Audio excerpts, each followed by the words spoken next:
Oke, selamat sore teman-teman. Terima kasih yang sudah hadir, yang sudah registrasi event kita yang cuman ada setahun sekali, dan ini episode pertama. Jadi Ngabuburit IT. Tahun lalu kita sempat ngadain juga, cuman untuk tahun ini kita khususkan untuk topik-topik yang levelnya itu mid sama advance ya. Kalau yang tahun lalu kita sempat bahas tentang basic QA, terus UI UX itu gimana, lalu sempat ngomongin data juga, cuman di level-level permukaan. Nah, di tahun ini kita ada beberapa topik dan kebanyakan akan menyentuh ke level mid sama advance. Nah, untuk hari ini kita ada workshop nih dari Rakis. Nanti aku kenalin Pak Rakis dan topiknya kurang lebih kita akan bahas micro front end. Di minggu besok kita akan ada dua workshop, itu dari Fajri, itu kayak orangnya ada di sini, dia software engineer di Tokopedia, akan bahas tentang salah satu metode development yakni TDD. Lalu ada Alfian juga, kayaknya ada di sini juga orangnya, akan ngebedah tentang Python. Python itu kan sebenarnya ada yang bilang bahasa cosplay, performanya lambat. Nah, gitu. Nanti kita bedah di balik Python itu ada apa sih, kita bedah si Pythonnya dan lain sebagainya. Lalu di minggu terakhir kita akan membahas tentang product matrix. Salah satu product matrix yang akan dibahas itu ada yang namanya NSM. Nah, yang ngebahas itu namanya Reza. Nah, Reza ini founder Tupaitek, juga certified PMP, salah satu sertifikasi yang bergengsi di project management. Nah, untuk tahu jadwalnya dan link registrasinya, teman-teman bisa cek nanti di Instagram Majelis IT atau lewat link-nya Majelis IT. Nah, untuk yang kali ini kita akan belajar bareng nih sama Rakis. Siapa sih Rakis tuh? Kebetulan Rakis sama aku tuh teman satu kerjaan, dan ya kita udah sering kerja bareng, jadi aku tahu Rakis cukup mumpuni untuk membahas topik ini. Kalau ngomongin pengalaman, Rakis pengalamannya udah cukup banyak. Lulusan IPB, ya pasti harus bergengsi lah. Lalu sempat dipahami Pai, salah satu startup yang sempat booming juga, salah satu edtech juga, jadi front end engineer, dan sekarang jadi full time front end engineer di salah satu company namanya Jubia gitu. Nah, topik yang akan kita bahas sekarang itu micro front end. Dan kenapa kita perlu bahas micro front end? Karena ini emang mulai booming lagi ya. Tapi sebenarnya term micro front end itu udah ada dari tahun 2016. Kalau teman-teman coba cari core concept dari micro front end. Jadi ide micro front end itu gimana ngebawa microservice yang ada di back end itu ke front end. Karena semakin bertumbuhnya tim dalam satu company itu semakin gede orangnya ya. Kita nggak bisa manage orang lebih gede, makanya dipecah jadi beberapa tim. Kayak mungkin kalau di Gojek itu ada beberapa tribe, kayak GoFood itu timnya sendiri, GoRide itu timnya sendiri, dan masing-masing dari mereka itu nge-develop code-nya masing-masing. Nah, gimana caranya ngegabungin tim ini produknya jadi satu aplikasi, yang mana adalah aplikasi Gojek. Nah, itu adalah tantangan micro front end, dan salah satu beberapa core konsepnya adalah dengan micro front end itu bisa teknologi agnostik, jadi ada tim lain yang pakai teknologi A, tim lain teknologi B, itu bisa digabungin, jadi nggak perlu memaksain semua harus pakai satu teknologi yang sama. Terus code-nya lebih isolated. Terus oh ya, salah satunya bisa running dalam multiple runtime, jadi nggak cuma dalam satu runtime. Itu nanti jelasnya lebih sama Rakis. Mungkin gitu aja kalau dari aku. Langsung aja Rakis, monggo silahkan Oke, dipaparkan. oke, thank you Lar, udah ngejelasin secara ini ya, apa namanya, summary dikit terkait core konsep si micro front end sendiri. Oke, jadi mungkin sebelum kita mulai ya, gue pengen ngucapin juga ya selamat siang ya, selamat sore yang masih puasa, semoga masih pada semangat juga, yang nggak puasa juga eh, semoga masih semangat juga ya menghadapi hiruk pikuk kehidupan. Anjay. Ya, jadi di sini tuh gue bakal ngejelasin sedikit gimana caranya sih tentang melakukan scaling front end arsitektur pakai macro front end itu sendiri ya. Oh ya, ini mungkin di sini kata-kata apa namanya di slide itu pakai bahasa Inggris, tapi nanti tenang aja, gue bakal jelasin pakai bahasa Indonesia, jadi nggak perlu khawatir ya. Oke, nah mungkin sebelum kita lanjut tuh perkenalan dulu aja ya terkait gue tuh siapa sih gitu kan. Nah kenalin ya, nama gue itu Rakis ya. Hobinya tuh biasanya ya nggak jauh-jauh baca novel, manga, atau nonton movie ya, anime juga. Kadang-kadang ngegambar ilustrasi, tapi udah lama banget. Sama main game ya kayak mungkin Honkai. Star Rail mungkin yang tahu juga kan, Mobile Legends juga kayak gitu. Nah, kalau mau lebih, kenal, dalam dalam terkait gue tuh ngapain aja, gue tuh siapa, mungkin nanti suatu saat bisa mengunjungi LinkedIn gue ya, link-nya tuh ada di sini bisa dicek nanti ya. Oh ya terkait si, PPT-nya ini nggak usah khawatir nanti, bakal gue share juga di LinkedIn gue, nanti mungkin gue, bakal minta tolong Lori buat nge-share balik juga ya terkait ini. Moto gue tuh biasanya ya nggak jauh-jauh dari, I only do something that I think interesting. If not interesting, that means it's only daily quest. Singkatnya ya, gue lebih termotivasi tuh ngelakuin hal-hal yang menurut gue tuh menarik gitu. Dan kalau nggak menarik ya biasanya oke aja tetap dilakuin gitu. Cuman dianggap as a daily quest kayak gitu. Oke ya, mungkin gak usah terlalu berlama-lama kali ya. Kita lanjut aja. Nah, jadi hari ini tuh outline-nya tuh apa aja sih yang mau kita bahas gitu kan. Nah, di sini tuh, pertama itu, kita akan membahas terkait perkenalan dulu ya, apa sih, tradisional monolitik arsitektur itu, dan, mengapa si micro front end itu penting gitu buat digunakan. Itu tuh nanti bakal, gua coba jelasin, di chapter satu ini. Dan setelah, gua ngejelasin chapter satu, nanti mungkin setiap chapter-nya bakal ada, sedikit break buat yang mungkin yang mau nanya terkait chapter itu tersebut. Karena ini mungkin agak sedikit berat ya, jadi, mudah-mudahan sih nggak berat-berat amat buat dicerna gitu kan. Dan di chapter 2 nanti kita akan ngebahas terkait, micro front end, menggunakan si single SPI ini. Single SPI ini itu apa, terus tuh kenapa di sini gua mencontohkan yang pakai JS Framework, itu tuh nanti bakal kita coba kupas kupas semoga bisa tuntas di chapter 2 ini. Dan di chapter 3 nanti mungkin bakal gue jelasin sedikit terkait structure-nya, terus bagaimana data flow atau state management-nya di single SPI ini, contohnya itu kayak gimana, deployment strateginya, dan limitasinya tuh apa aja sih sebenarnya yang ada di single SPI ini. Dan mungkin nanti gue bakal ngedemoin sedikit di bagian chapter 3 ini ya. Dan di chapter 4 itu tuh nanti bakal ada conclusion atau kesimpulan-kesimpulan, insight, finding yang sempat gue temuin pas ngegunain si micro front end ini sendiri gitu. Oke, pertama kita masuk ke perkenalan dulu gitu kan. Tradisional monolitik arsitektur. Apa sih, monolitik arsitektur itu tuh? Nah, singkatnya tuh ya, monolitik arsitektur itu tuh udah kayak desain pattern, di web-web mungkin yang udah terkenal banget ya dari zaman dulu juga, di mana itu kode base yang kalian punya itu tuh ada di semuanya itu di satu environment atau repository. Yang di mana, setiap, apa ya namanya, function-function ataupun komponen yang ada di dalam environment tersebut tightly coupled dan, terintegrasi dalam dalam single unit ya atau satu unit itu sendiri. Kenapa single unit? Karena biasanya kan kalau monolitik itu kalian ngedeploy-nya itu dalam satu apa, instance itu kan, buat ngebukanya dan mengakses itu sendiri. Dan tightly coupled di sini tuh maksudnya apa? Maksudnya tuh misalnya kalian ada suatu task, ngubah satu hal gitu kan. Nah, itu tuh tidak menutup kemungkinan bahwa kalian tuh akan menyenggol hal lainnya, yang bahkan mungkin tidak berhubungan dengan, scope itu sendiri atau, terkait, utility lainnya gitu kan, kayak gitu. Nah ini nih gue bakal nyontohin contohnya itu tuh menggunakan, suatu rumah gitu kan. Nah di rumah itu kan biasanya tuh kalian ada beberapa ruangan kan kayak kamar tidur, terus tuh dapur, sama ruang tengah gitu kan.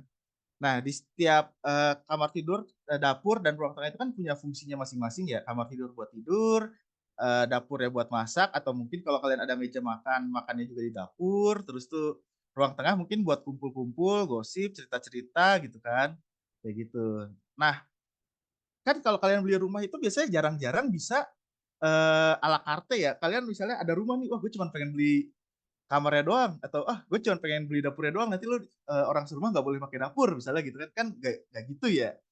Mungkin kalau kamar masih possible ya karena kos-kosan ya, tapi kalau kayak dapur atau ruang tengah kan nggak kayak gitu kan. Nah makanya, hal ini yang mungkin bisa kita singkatnya kita sebut sebagai single unit, eee, apa namanya, single unit yang di-deploy tadi itu. Kita tuh nggak bisa belinya tuh à la carte kayak gitu. Dan, setiap masing-masing, kamarnya ini tuh punya function-nya masing-masing yang bakal ngebantu si single unit itu atau si rumah ini tuh untuk bekerja semestinya, rumah pada umumnya, kayak gitu. Nah, challenge-nya di monolitik ini tuh apa? Nah, ini tuh gua ngutip ya dari salah satu artikel di Atlassian terkait, Netflix case ya. Jadi tuh Netflix itu di tahun 2009, dia tuh menghadapi, pertumbuhan yang gede banget atau cepat banget buat si produknya itu tuh. Sehingga pertumbuhan yang gede itu tuh akhirnya ngebuat si complexity dari code base-nya Netflix ini tuh, makin kompleks banget gitu kan. Ditambah lagi timnya yang semakin gede juga. Akhirnya di suatu ketika, tim IT mereka itu memutuskan nih bahwa kalau, "Wah udahlah kita migrasi si private data center kita aja nih, udah gede banget, udah nggak make sense juga." Dan akhirnya gimana kalau kita, migrasinya itu ke public cloud gitu. Akhirnya tuh cobalah mereka tuh di-replace di si monolitik ini tuh menjadi si microservice. Cuman pada tahun 2009 itu tuh, term dari microservice itu sendiri tuh nggak eksis gitu ya, belum ada.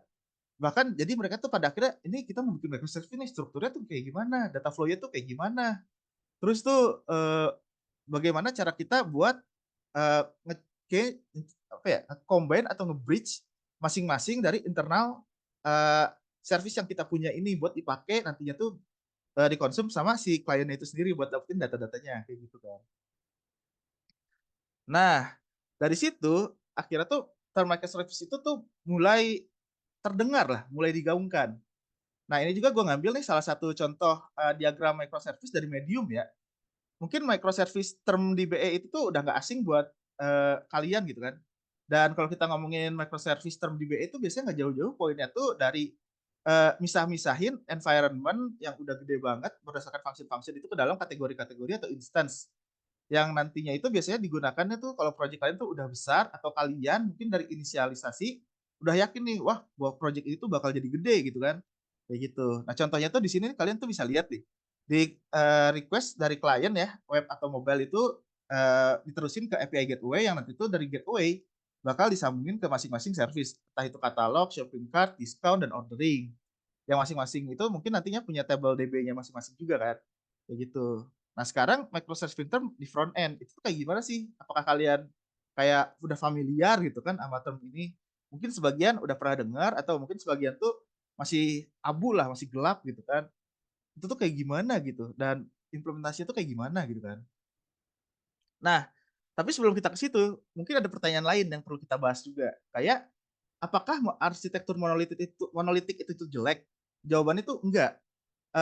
Nggak necessary jelek apa, necessary itu apa sih? Nggak ini, nggak selama itu jelek gitu kan.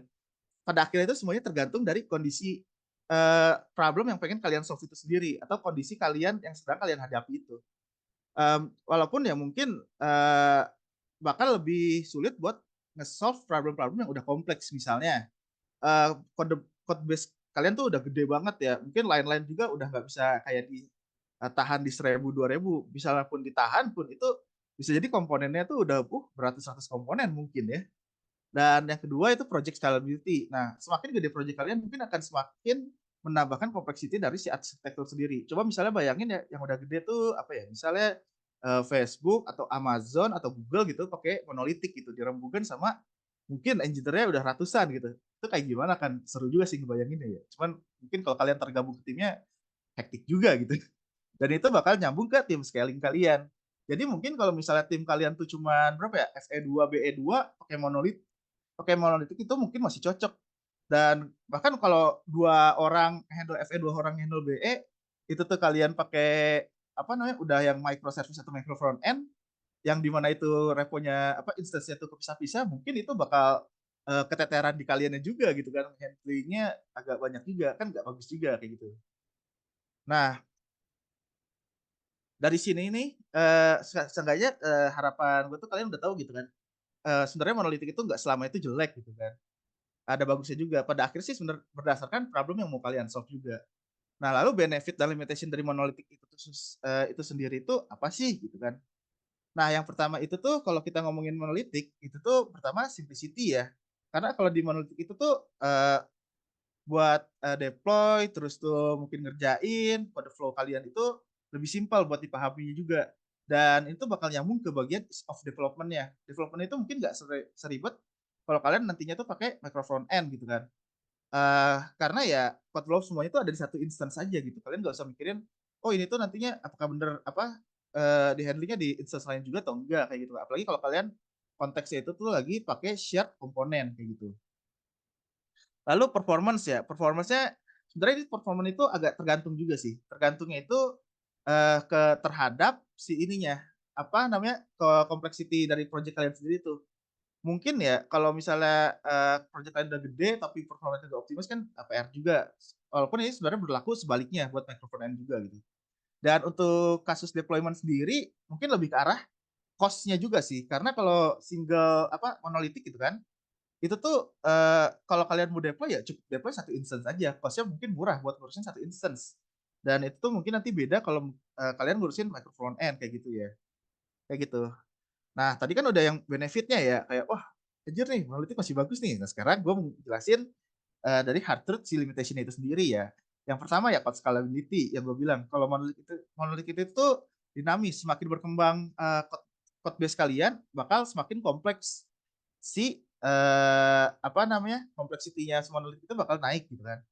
Lalu next itu adalah flexibility, seperti yang mungkin kalian udah nggak asing kali ya. Kalau kalian pakai monolitik, entah itu Vue, Angular, atau React, itu kan biasanya kalian nggak mungkin ya nge-coding Vue atau nge-coding Angular di React gitu kan. Ataupun sebaliknya, kalian pakai Angular tapi, "Oh, gue mau hardcore lah, gue mau pakai React nih, anti mainstream," gitu kan, gas gitu kan. Wah, kalian bisa ini nanti di sidang itu kayak gimana gitu kan. Begitu, makanya mungkin flexibility-nya tuh agak sulit. Maintainability-nya, ini lebih mengacunya tuh nanti bakal ke, complexity-nya itu sendiri sih, semakin yang tadi sih sebenarnya bakal nyambung juga ke poin satu tadi. Dan tim scalability juga yang udah tadi gue jelasin kan, misalnya satu monolitik dirempuk sama 100 orang juga atau 20 lah, 20 atau 10 mungkin masih make sense ya, 20 mungkin agak sulit gitu. Nah, sekarang nih kita kalau tadi udah tahu nih limitasi dan benefitnya monolitik itu apa. Nah, sekarang mari kita bicara yang namanya adalah pentingnya micro front end atau the importance of micro front end sendiri. Untuk si image-nya seperti biasa ya, gua ngutip dari Medium juga ya. Nah, ini tuh kalau kita ngomongin micro front end, biasanya core konsep yang perlu kita pahami itu ada 3 hal. Sebenarnya sih lebih ya, cuman utamanya itu ada 3 hal. Yang pertama itu tuh pasti untuk nge-solve limitasi, permasalahan limitasi yang ada di monolitik arsitektur sebelumnya kan. Dan yang kedua itu, divide and conquer konsep. Ini mungkin udah nggak asing ya, kayak project yang udah gede banget, udah kompleks, kalian divide atau kalian bagi-bagi jadi, beberapa bagian instance yang udah terpisah dan kalian akan nge-conquer atau menaklukkan satu persatu dari permasalahan itu sendiri. Dan setiap instance itu bakal lebih fleksibel. Contohnya ini nih, kalau di gambar itu kalian bisa lihat kan, yang microservice, udah terpisah-pisah kan, account buat account, sales buat sales, purchase buat purchase, inventory buat inventory, admin buat admin gitu kan. Tapi kalau di micro front end, nah sekarang tuh dipisah juga. Kalau account-nya buat account, instance-nya sales buat sales, purchase buat purchase, inventory buat inventory, admin buat admin kayak gitu. Udah dipisah-pisah dan mungkin kalau kalian eh,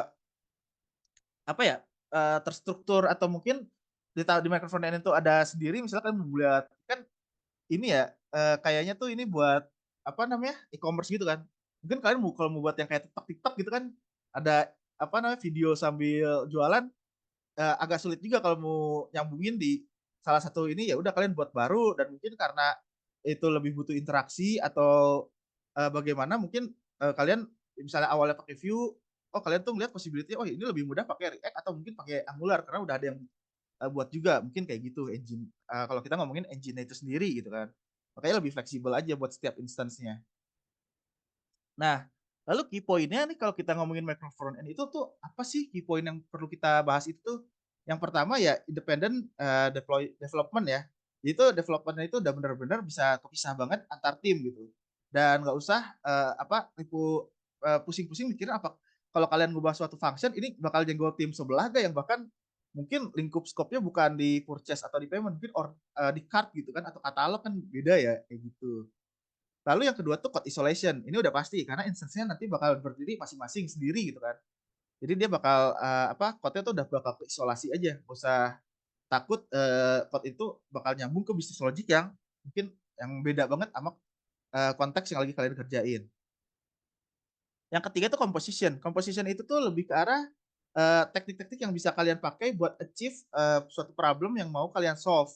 Entah mungkin, itu tuh bisa pakai iframe, web component, server side, client side. Nah, ini nanti bakal kita, bahas di tipe-tipenya nanti ya. Lalu seamless user experience. Karena nanti misalnya nih kalian pakai Vue, terus ada yang pakai React. Komponennya mungkin mau pakai satu gitu kan, diparselin. Nah, itu tuh kalian nggak usah takut behavior itu beda gitu kan, karena kalian bisa pakai share komponennya. kayak gitu. Dan kalau kita ngomongin scalability performance ya ini bisa lebih scalable karena masing-masing itu bakal berdiri sendiri yang tadi sempat lo bahas juga kan runtime itu bakal masing-masing juga. Dan ini tuh bakal ngaruhin ke performance walaupun ya mungkin allocated resource-nya itu bakal lebih agak tricky ya kalau ngomong itu. Ya mungkin bisa bilang ini drawback-nya atau trade over lah dari monolithic ke front end. Dan satu lagi tuh incremental migration. Nah, ini mungkin yang menarik ya. Kan Pak, mungkin beberapa kalian tuh pernah ngalamin migrate suatu aplikasi atau web itu tuh mungkin dari awalnya contoh misalnya kalian pakainya apa ya Angular berapa gitu kan Angular terkenal dari update-nya tuh banyak cepet banget gitu kan misalnya Angular 8 tapi sama gak lama di akhir tahun tuh udah jadi Angular 10 kan biasanya kalau kalian monolitik itu tuh kalau kalian migration itu migrationnya semua kan full of apps itself kan semuanya. Nah, tapi kalau pakai ini ya kalian migrationnya bisa incremental. Misalnya, oh gue mau katalog dulu nih, ya udah gas. Oh gue mau ini dulu nih, apa nih namanya? Order, ya udah gas gitu kan. Jadi bertahap aja, nggak usah langsung wah harus satu aplikasi full gitu kan, PR juga kayak gitu. Nah, mungkin kalian bertanya-tanya nih, types dari microfront itu apa aja sih? Nah, itu biasanya kalau kita ngomongin types, itu kita pasti bakal ngomongin yang namanya itu tuh eh apa ya istilahnya tuh dasar-dasar dari micro front end itu sendiri. Nah mungkin kalian nggak asing dengan iframe gitu kan. Dan mungkin sebagian pernah mikir, oh gue kayaknya ini gue ngoding pakai view nih. Wah tapi si function ini nih gue kok nyari-nyari nggak ada yang buat misalnya function apa for view gitu kan, React function for view atau our function for React gitu kan, kan kadang jadi gitu ya. Mungkin susah-susah ya udah pakai iframe aja build dari React gitu kan, gas gitu kan. Itu salah satu basicnya juga. Terus web komponen, ya mungkin nggak asing. Kalian misalnya bikin web komponen buat view dipakai di Angular. Itu harusnya sih possible ya. Dulu sih gue pernahnya tuh view dipakai di PHP, itu possible. Kayak gitu. Lalu client side composition. Nah, ini client side ini ya kayak biasa lah ya, Angular, view yang kayak gitu-gitu ya. Jadi kan client side yang di render langsung gitu kan, buat nyampur-nyampurinnya. Dan itu tuh kalian bisa aja pakai yang namanya tuh reverse proxy. Kalau misalnya mau handling di bagian routing ya, daerah sekitaran routing kayak gitu. Yang nextnya itu server side composition. Nah ini mungkin nggak asing sih kalau misalnya kalian ngeklik satu function, ngerender suatu hal, misalnya pop up atau apa, pakainya SSR. Ini tuh nggak asing juga kan gabungin yang namanya client side sama SSR itu udah nggak asing lah akhir-akhir ini tuh. Dan yang terakhir tuh hybrid approach. Mungkin ini yang paling sering banyak dipakai ya. Karena ya dengan menggunakan hybrid, mungkin kalian bisa lebih fleksibel buat ngatur sesuatu walaupun maintenance-nya bakal agak ribet juga kayak gitu kan.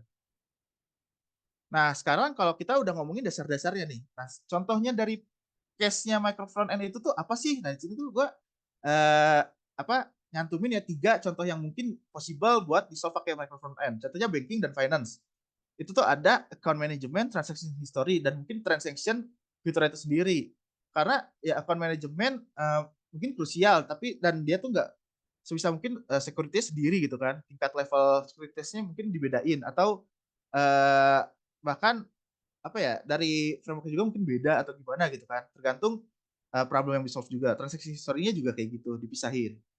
Dan e-commerce mungkin produk katalog sama payment itu terkadang tuh memang dipisah nih bagian ini tuh produk katalog sama card payment itu biasanya dua hal yang dari sisi bisnis itu terpisah kan. Dari produk yang mungkin kalian cuma tak perlu tahunya user ngeklik produk ini dioper ke card kan, nanti dari card sampai ke flow payment mungkin dipisah karena mungkin itu udah kompleks sendiri tuh. Dan bahkan kayaknya yang gue denger-denger tuh kadang kalau misalnya ngomongin e-commerce tuh ada tim sendiri kan buat paymentnya itu ada sendirinya, katalog tuh ada sendirinya juga kan. Ini tuh incremental apa ya namanya improvement dari fiturnya juga pasti jelas banget gitu. Dan entertainment sama media, nah mungkin contohnya kayak YouTube juga kan, content discovery di YouTube sama kalau kalian lihat dari profilnya itu sejujurnya gue pernah tahu sih, tapi itu bisa juga jadi case misalnya kalian mau dipisah juga kayak gitu. Buat approach ya mungkin itu tergantung kebijakan masing-masing ya best case yang suitable buat kalian itu apa sih nantinya kayak gitu. Nah, nah sekarang nih gue bakal kenalin sedikit nih software-software macro front end yang bisa kalian pakai kalau kalian mau apa ya istilahnya nyoba-coba atau explore gitu kan. Yang pertama itu ada Beat ya. Tagline dia itu a next generation build system for composable software gitu kan. Jadi itu main point dari si Beat ini tuh apa? Yang pertama itu adalah software composite approach ya. Jadi tuh dia bakal lebih apa namanya per software gitu buat approach itu komponennya tuh kayak build anywhere, use anywhere. Jadi cukup buat sekali dipakai di mana-mana gitu kan. Lalu dependensinya itu dibikin simple juga sama dia, dan update-nya itu dia ngefokusin bahwa kalau kalian ngelakuin update tuh nggak akan nge-break thing yang udah kalian buat gitu. Jadi fluent aja control over buat dependencies-nya itu. Dalam ke tingkat level yang dalam pun masih aman harusnya. Kayak gitu. Nah, next itu tuh ada single SPA ya. Tagline mereka itu adalah a JavaScript router for front-end microservice. Jadi sebenarnya mereka tuh framework tapi mungkin lebih tepatnya tuh top level router gitu. Jadi begitu rootnya aktif, itu tuh dia akan ngedownload dan execute code buat root tersebut kayak gitu. Nah, jadi tuh ini tuh berhubungan dengan nanti yang namanya lazy loading dan code splitting dia gitu kan. Lalu ada framework freedom gitu kan. Nah, ini frameworknya tuh bebas. Tapi sejauh ini sih yang gue tahu setelah pakainya JS gitu kan buat si single SPA ini karena ya JavaScript gitu kan. Lalu lazy load application-nya itu tuh udah dihandle juga sama dia, dan front end microservice kayak gitu. Salah satu kelebihannya juga. Nah, yang terakhir, yang ketiga sebenarnya banyak sih, cuman gue cuma ngutip 3 aja ya. Yaitu ada Kian Kun. Dia tuh bakal lebih fokus ke production ready application gitu kan. Tagline-nya dia sendiri adalah probably the most complete micro front-end solution you ever made. Nah, Kian Kun sendiri ini tuh lahir tuh dari suatu ini ya kerusuhan yang terjadi di tim mereka gitu kan, pas ngelakuin suatu development yang itu tuh timnya tuh distribusi atau satu itu tuh dirempukan bareng-bareng dari tim yang beda-beda gitu kan. Nah, itu tuh terinspirasi dari single SPA sendiri, Kian Kun itu tuh. Dan tagline mereka itu framework yang berusaha untuk nge-solve problem dari micro front end itu sendiri dan nge-polish problem tersebut itu menjadi suatu solusi yang pada akhirnya tuh bakal lebih gampang diimplementasi buat si production kayak gitu. Nah, sebelumnya tuh ada pertanyaan dulu gak nih kalau kita sebelum lanjut ke chapter 2 gitu kan? Coba, mungkin ada yang mau bertanya gitu kan? Ya, gue cek-cek. Ya, yang mau nanya silahkan langsung nge-raise-in atau chat aja ya. Kan Kak Kis tadi udah ngejelasin beberapa core konsep dari Microsoft. Kita belum masuk ke implementasinya. Sebelum Ya, masuk ke implementasi, kalau ada yang bingung, bisa langsung ditanyakan. yuk, ditunggu 3 menit ya sampai 16.10 coba. Gimana nih? Eh udah mulai kebayang belum nih terkait importance of microfront end sendiri ya? Karena sejujurnya di chapter 1 tuh kita masih fokus ngebahas terkait apa itu monolitik dan bagaimana microfront end itu bisa nge-solve problem dari monolitik itu sendiri kayak gitu. Mungkin di tim kalian ada yang udah pernah ngalamin, oh iya juga nih bisa nge-solve problem di sini, atau wah kayak gimana gitu kan. Siapa tahu ada yang Oh, kebayang. ini ada yang tanya nih, Rak. Hmm. Michael front end di deploy-nya pakai apa, Bang? Gimana tuh, Kak? Oke. Kalau ditanya di deploy-nya pakai apa, ini apakah lebih mengarah ke SSA apa servernya atau gimana, kayak gimana ya?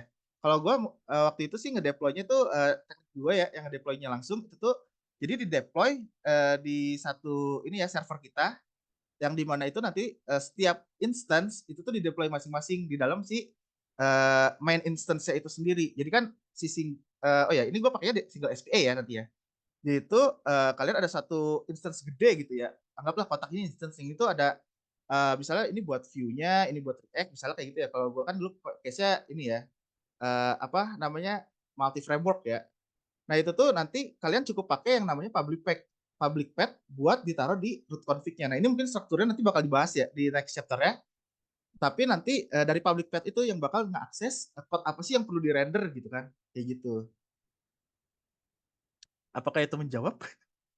Ya, gitu, Mas Andi. Andi Muhammad. Oke, Oke, mantap. mantap ya. Ada lagi yang mau tanya? Lagi 1 menit lagi nih sebelum kita lanjut lagi. Oke, aman ya? Ya, lanjut lagi gitu, Kak. Oke, kita lanjut. Nah, di chapter 2 ini kita bakal lebih fokus ngebahas terkait micro front end using single SPA itu sendiri ya. Kan tadi gue sudah sempat ngejelasin single SPA itu secara sekilas itu apa, kelebihannya itu apa ya. Nah, di situ kita bakal lebih deep dive lagi. Tapi sebelum itu, mungkin bertanya-tanya sih sebenarnya tuh framework itu tuh apa gitu kan. Oh, bentar. Ini gue klik ya. Nah, framework itu tuh apa gitu kan. Nah, ini tuh gue ngutip kata-kata dari tech lead gue sebelumnya ya, di company sebelumnya, namanya Bang Arkan ya. Itu cukup membuka wawasan gue banget nih terkait framework itu tuh. Jadi Bang Arkan tuh dulu sempet bilang framework itu tuh pada akhirnya tuh cuman alat yang bakal ngebantu kita nge-solve suatu problem gitu kan. Ini tuh buat gue mind blowing ya, karena jujur, kalau pas dari kampus ya, pas awal-awal itu kayak, "Wah gue pakai Vue nih, wah gue pakai React nih," kan kadang ngedewain framework masing-masing gitu kan. Nah, pas di sini tuh gue kayak, "Anjir lah, iya juga, ujung-ujungnya kan ini tools juga kan buat nge-solve problem." Mungkin kalau kalian pindah company ya toolsnya beda lagi gitu kan, ya nggak necessary beda juga kan, karena ya bisa jadi kalian daftar pada akhirnya sesuai sama yang kalian ini kan, apa, requirement yang kalian bisa ya juga kan sesuainya gitu. Cuman ya dari quotes ini tuh benar-benar ngebuka banget bahwa kita tuh lebih perlu fleksibel dan jangan nutup mata terhadap limitasi dari suatu framework itu sendiri gitu kan. Kan kadang, ada limit satu, nah benefit yang banyak itu kalian langsung lupain aja gitu kan. Padahal benefitnya banyak juga, kayak gitu. Nah, yang mau gue bahas di sini tuh ada beberapa, JavaScript framework yang udah nggak asing mungkin ya. Angular, Vue, sama React gitu. Ini sekilas aja sih, kita nggak akan panjang-panjang ya, karena, ya mungkin perdebatan kayak gini tuh kalian udah sering coba nyari-nyari juga gitu ya. Yang pertama itu tuh kalau kita berdasarkan secara general ya, parameternya kayak initial release-nya itu sendiri, Angular itu di 2016, Vue itu 2014, dan React itu 2011 ya. Awalnya sih gue ngira kayak Angular tuh lebih lama, ternyata React itu bahkan lebih lama lagi gitu dari Angular gitu. Dan support-nya itu tuh masing-masing Angular sama Google dan React tuh sama Facebook gitu kan. Makanya support-nya itu tuh bisa dibilang terjamin lah. Beda sama Vue yang di-support-nya sama community. Yang dimana community pun itu tuh lebih terfokusnya ke si Evanio itu, pembuat si Vue itu sendiri. Makanya kadang ada perdebatan bagaimana nih kalau si Evanio kenapa-napa gitu kan. Ini Vue-nya bagaimana gitu. Kayak gitu. Nah, tipenya itu sendiri Angular sama Vue itu tuh bisa dibilang framework ya. Sedangkan React itu cuman library karena dia tuh benar-benar ala carte. Mungkin kalian tahu ya, fragmen-fragmen di React itu kadang memang ada sih apa namanya, acuan buat bikin ya best practice dari arsitektur sendiri. Cuman kan karena ala carte itu mungkin implementasi atau yang kalian tangkap itu beda-beda kan. Lalu buat size itu Angular itu biasanya ukurannya tuh medium ya, React itu small, dan Vue itu biasanya lebih kecil lagi dari React gitu. Ini tuh lebih ke arah karena React itu tuh kenapa small ya, mungkin ada yang bertanya-tanya ya. Padahal dia itu lebih fragmen-fragmen gitu kan. Nah itu pada akhirnya tergantung dari yang kalian pakai library-nya itu. Karena kan bener-bener ala carte, kalian install sendiri kayak gitu.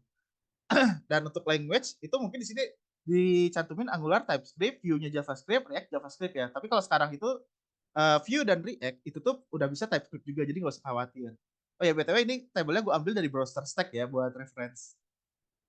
Lalu ini tuh kalau terkait performance itu ya semuanya good sih, pada akhirnya kalau kalian bisa optimize-nya itu mantap juga. Lalu terkait data binding itu Angular tuh udah bisa dua arah ya, Vue itu udah bidirectional dan React itu unidirectional buat data binding mereka itu. Lalu terkait ini learning curve-nya juga Angular tuh stiff, Vue itu easy, React itu easy. Nah, ini tuh easy karena dibandinginnya ke Angular ya. Tapi kalau misalnya kalian ngebandingin Vue dan React, mungkin React itu lebih tinggi dibanding Vue buat learning curve-nya. Karena kalian juga perlu belajar yang namanya JSX atau TSX-nya itu tuh, JavaScript X-nya itu tuh. Dan contoh populer website yang pakai masing-masing framework ini tuh ya Angular itu kan PayPal, Samsung, Upwork ya contohnya.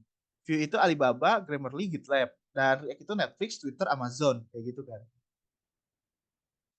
Nah ini kita sekilas aja ya benefitnya, karena kan nanti kita mau bahas terkait micro front end, jadi sebisa mungkin jangan menutup mata terkait benefit dan limitation masing-masing gitu. Nah di Angular sendiri tuh benefit itu pertama tuh mereka nge-offer yang namanya tuh complete solution ya.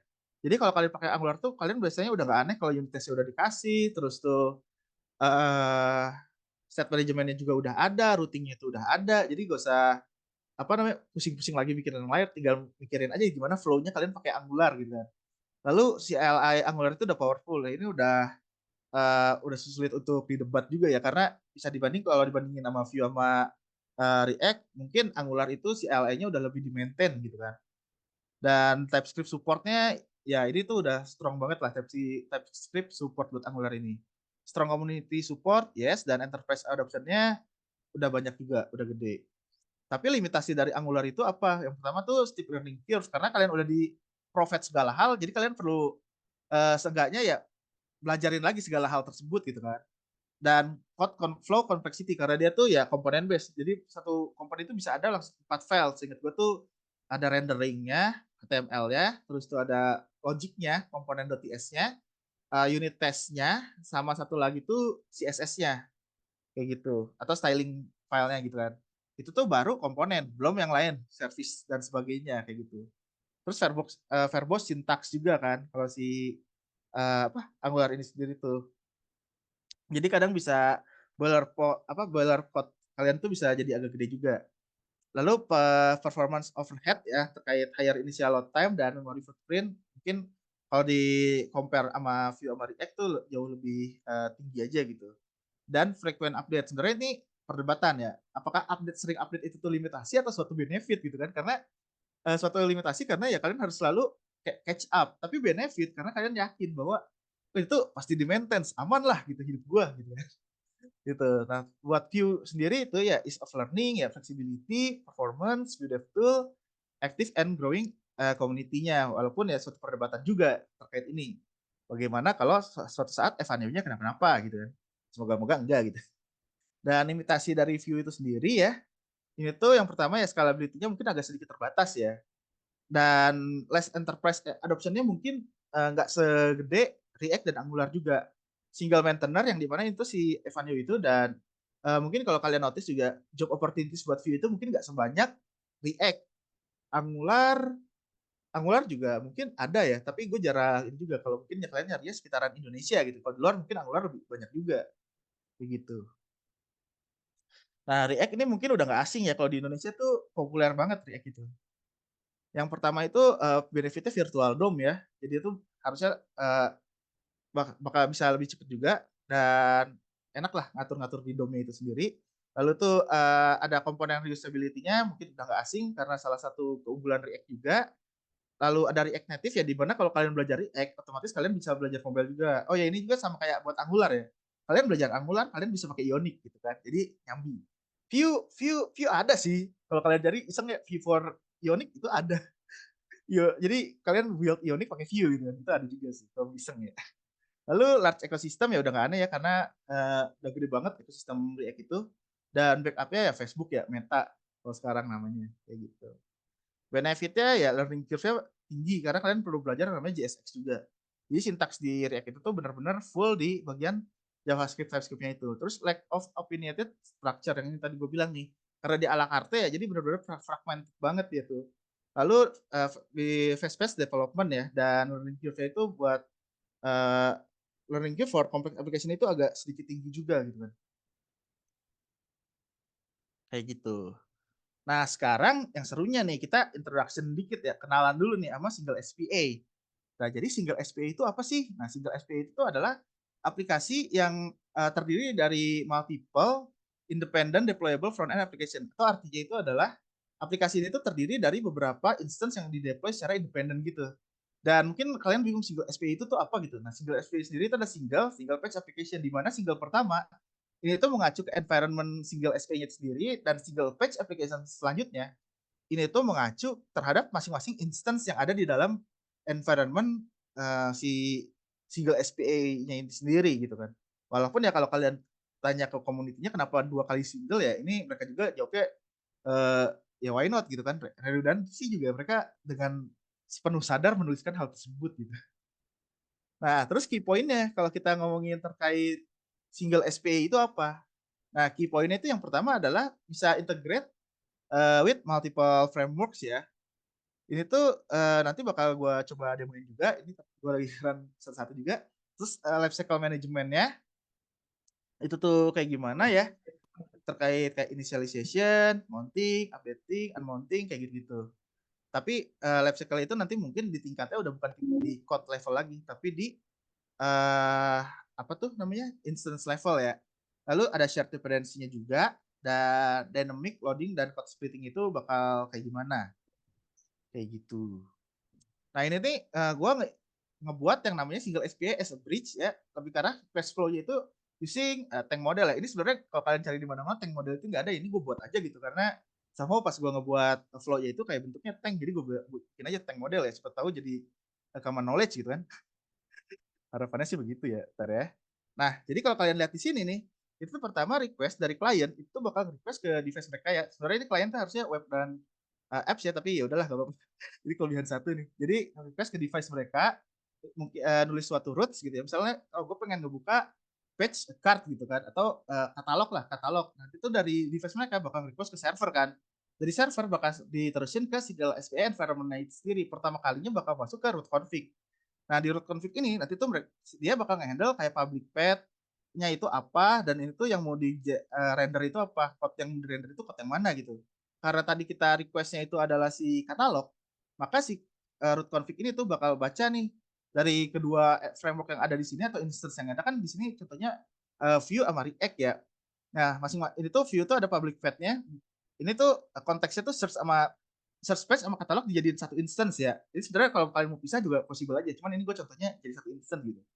Nah, jadi tuh dia ngambil, oh si katalog itu ada di instance-nya si view gitu kan. Dan nanti dia bakal ngecek ke shared dependency di mana sih path-nya si view apa si katalog ini nih. Nanti dia bakal ngebalikin yang namanya public path katalog yang dimana si public path-nya ini tuh bakal dipakai buat render code-nya itu sendiri. Nanti begitu udah dapet code-nya, dia tuh bakal nge-request common utility yang dipakainya itu apa aja, terus tuh reusable komponennya itu apa, dan styling yang dipakai itu apa, yang apa namanya, general stylingnya mereka itu, main stylingnya lah.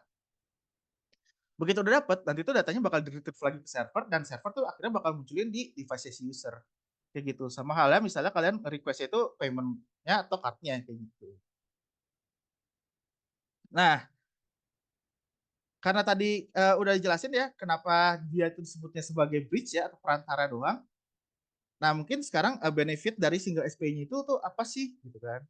Nah, yang pertama itu tuh benefitnya adalah modularity and reusable ya, karena instance itu seperti yang tadi kalian lihat ya, instance itu benar-benar masing-masing kan di sini tuh.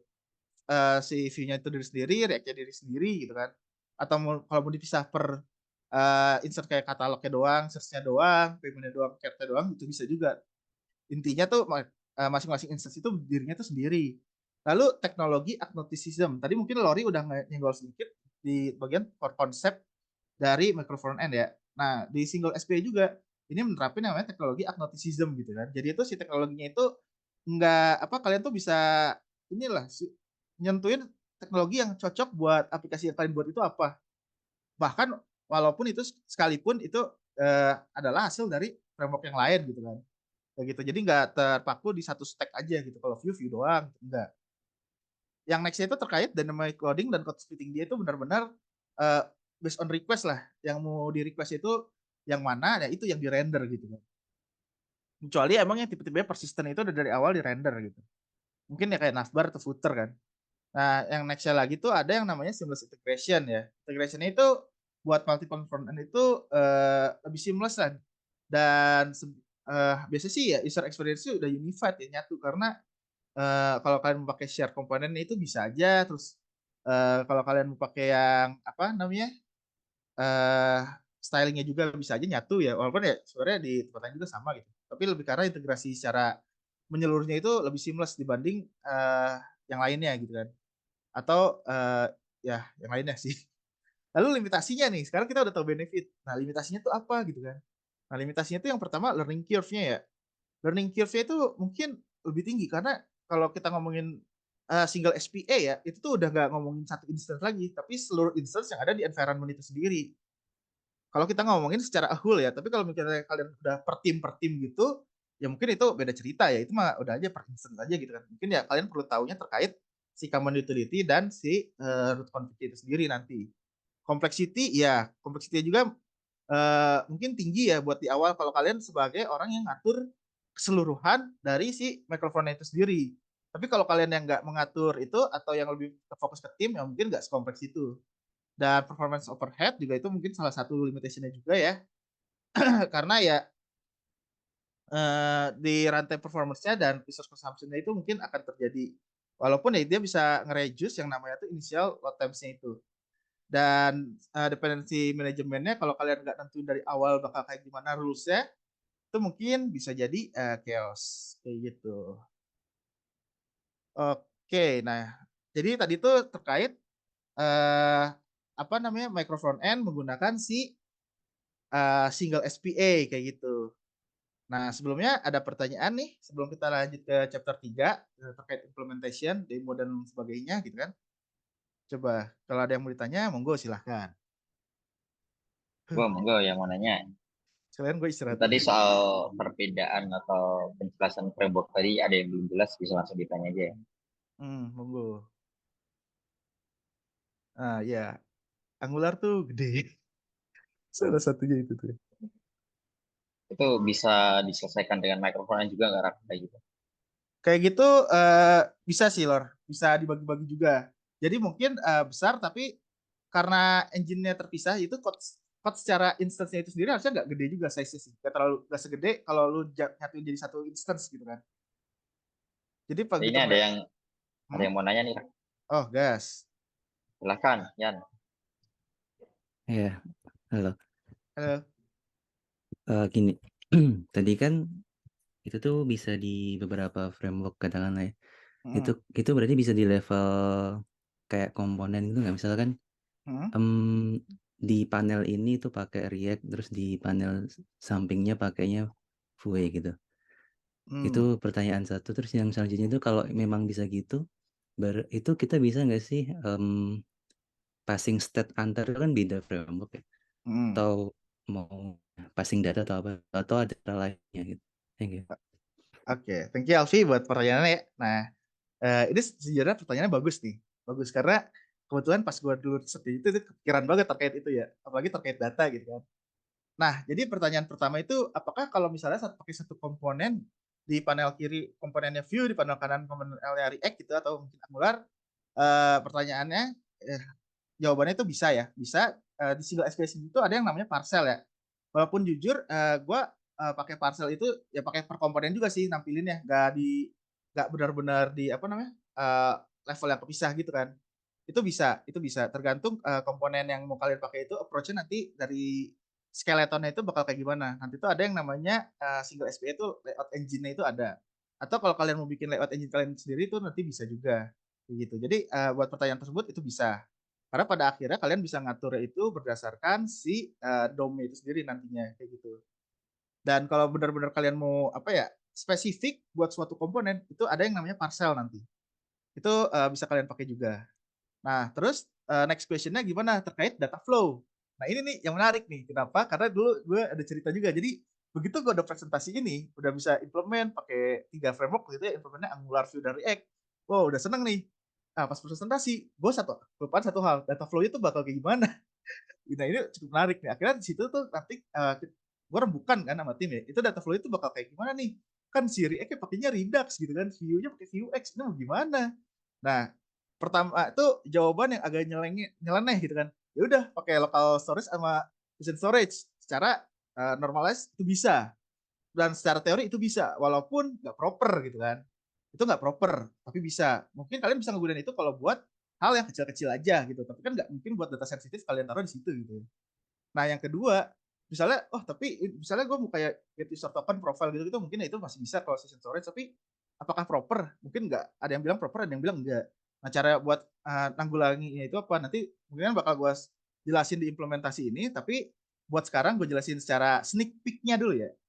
Nah, itu tuh kalian bisa pakai yang namanya middleware buat cookie. Jadi, di Vuex dan di Redux kalian, kalau misalnya kalian pakai React atau Vue ya, itu tuh bisa kalian apa ya, intercept ya, pakai bridging middleware-nya. Jadi, begitu kalian udah dapet result dari suatu flow, kalian taruh tuh di middleware si cookies-nya itu sendiri.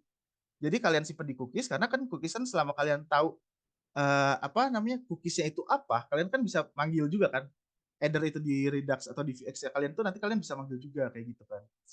Nah terus kalau hal lainnya misalnya kalian wah gue nggak pakai Vuex atau pakai Redux sih kompleks, ya udah kalian bisa bikin built-in function yang pakai cookies sendiri.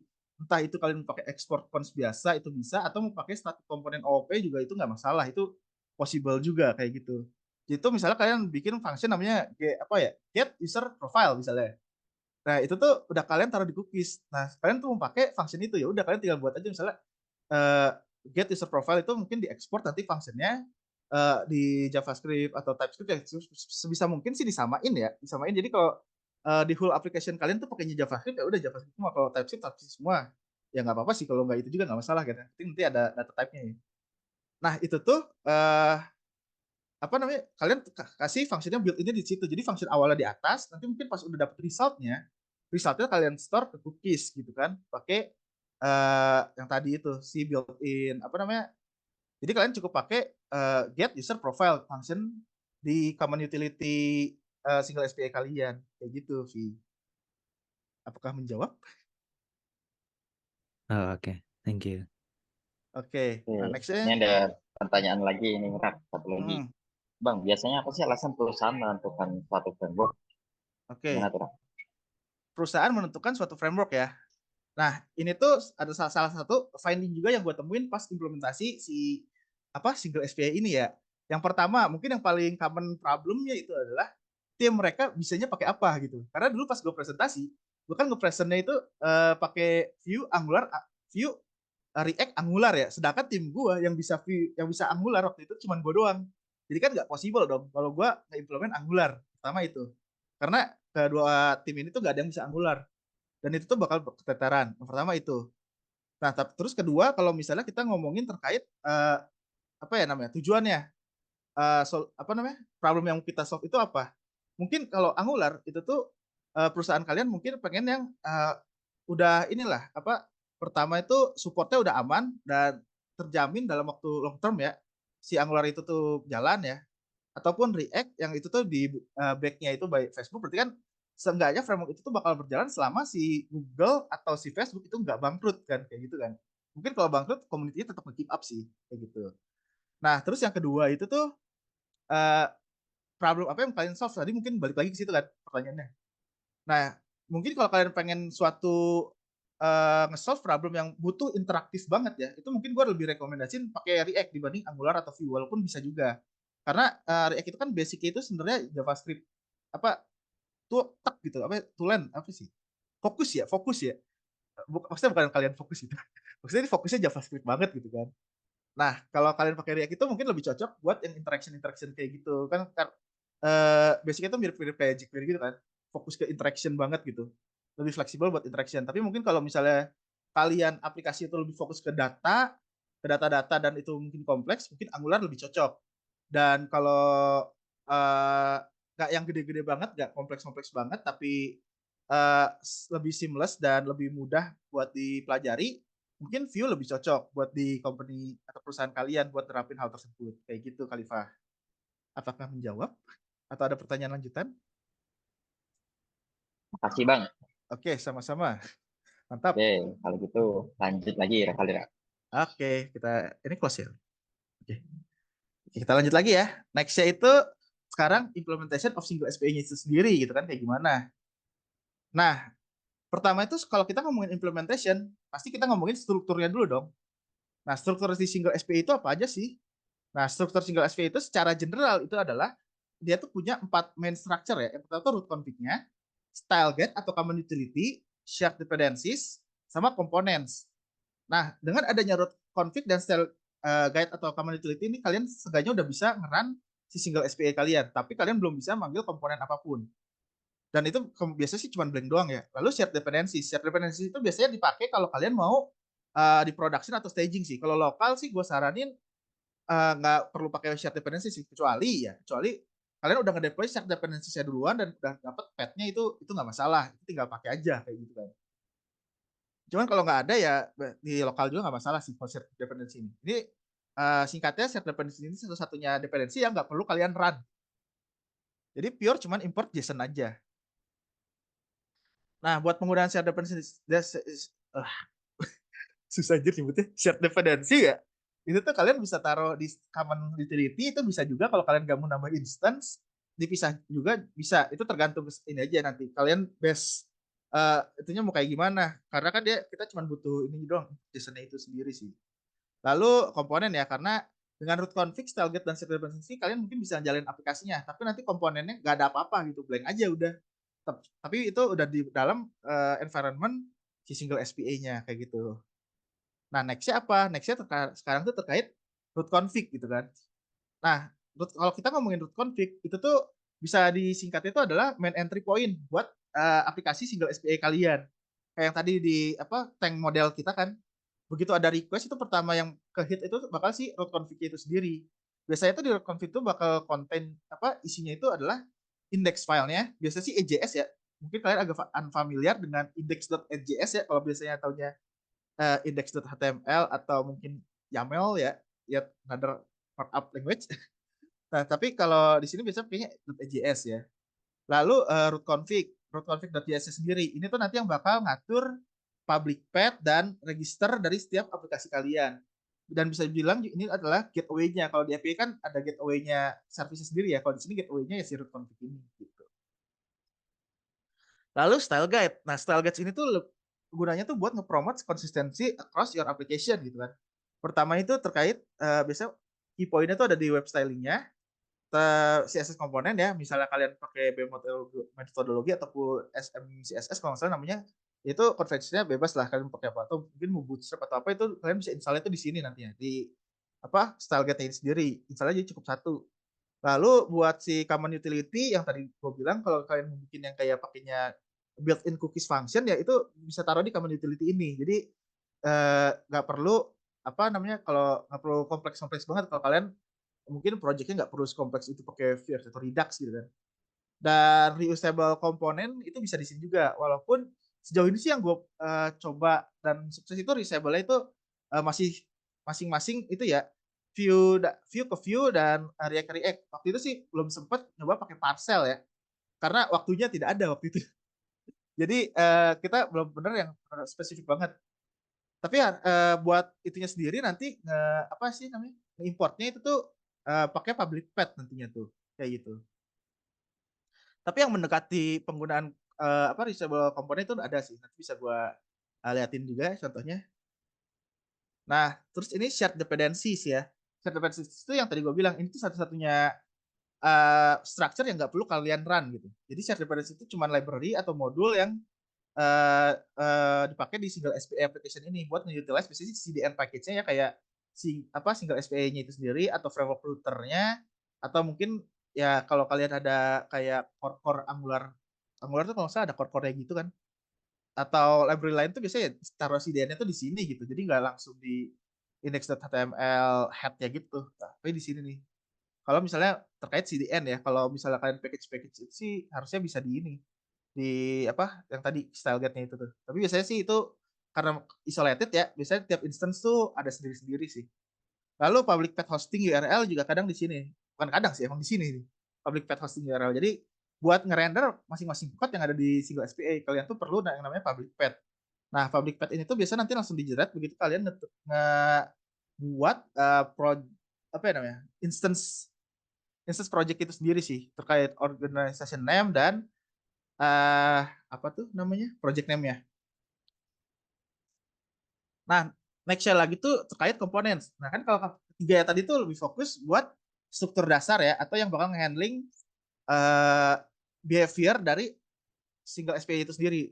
Nah, ini tuh komponen yang bakal mau kalian pakai nantinya. Itu singkatnya tuh kayak gitu. Jadi kan karena single SPA itu tersendiri tuh terdiri dari beberapa independent repository ya, makanya kalian perlu komponen ini juga gitu kan buat masing-masing instance itu sendiri.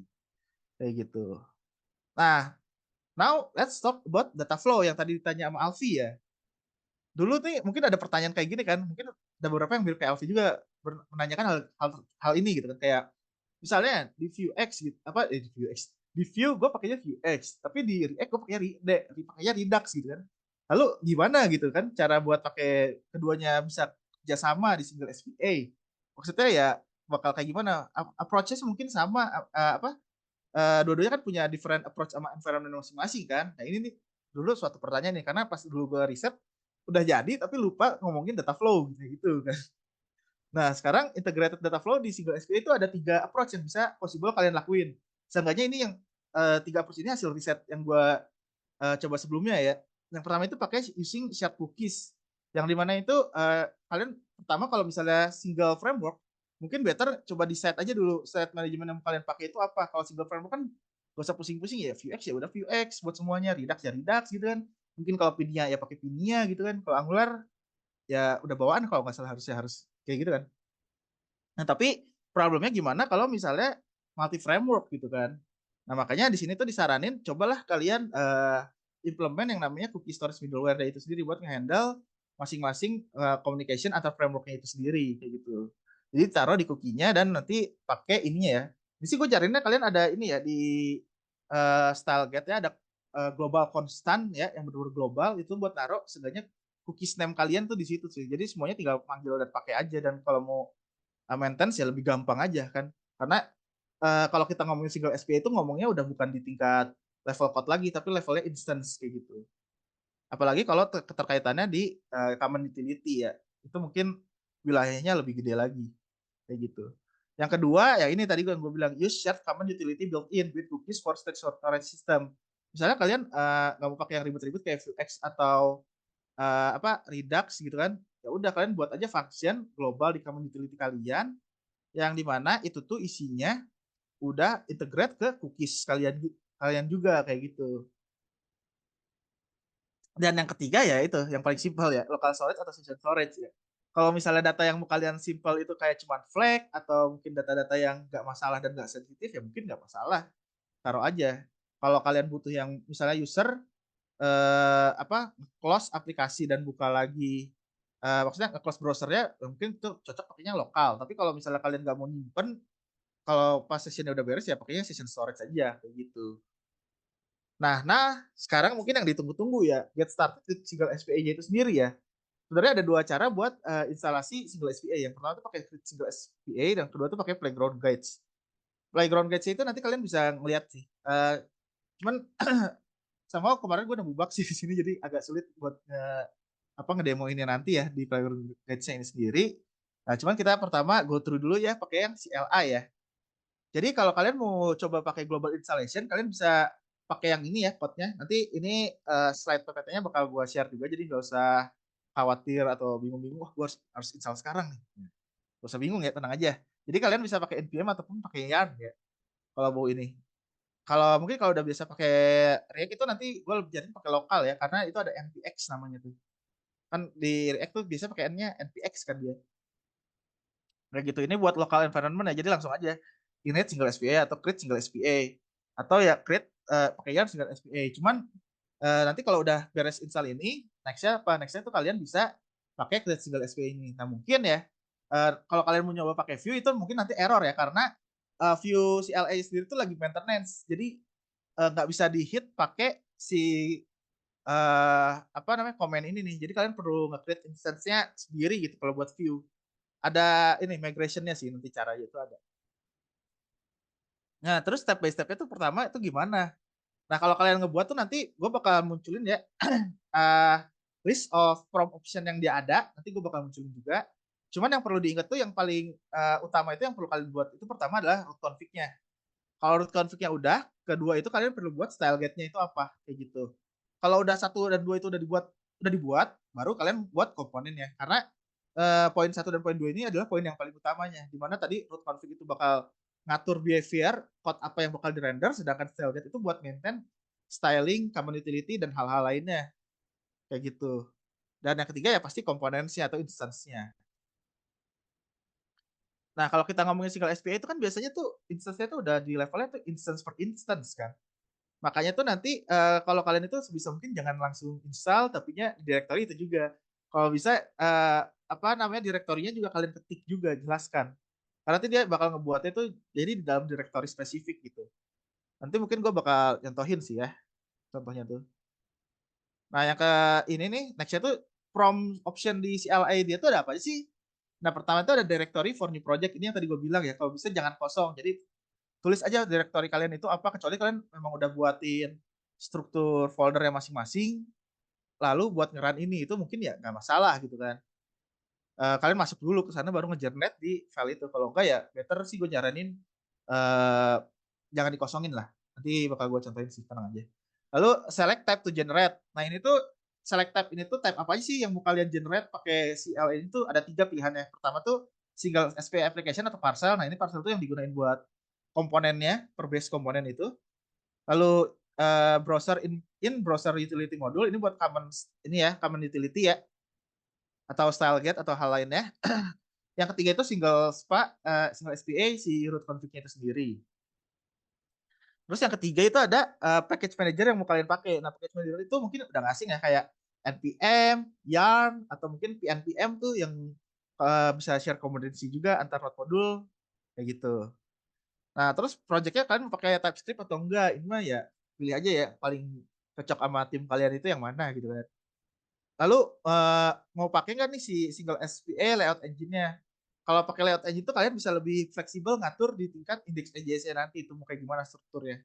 Mungkin kayak yang contoh Alfi tadi, panel kiri dan panel kanan berbeda itu pakai apa layout engine itu mungkin lebih cocok ya. Kayak gitu. Lalu organization name. Nah, ini yang penting tuh yang perlu dicatat tuh di nomor 6 sama 7 gitu. Organization name-nya sama project name. Karena nanti organization itu tuh bakal dipakai buat yang public path-nya kayak add misalnya add VMF atau apa gitu kan. Itu tuh nanti bakal dipakai buat si path-nya itu. Jadi nggak sebisa mungkin organization name ini konsisten antar instance, jangan beda. Nanti bakal pusing sendiri kalian kalau beda.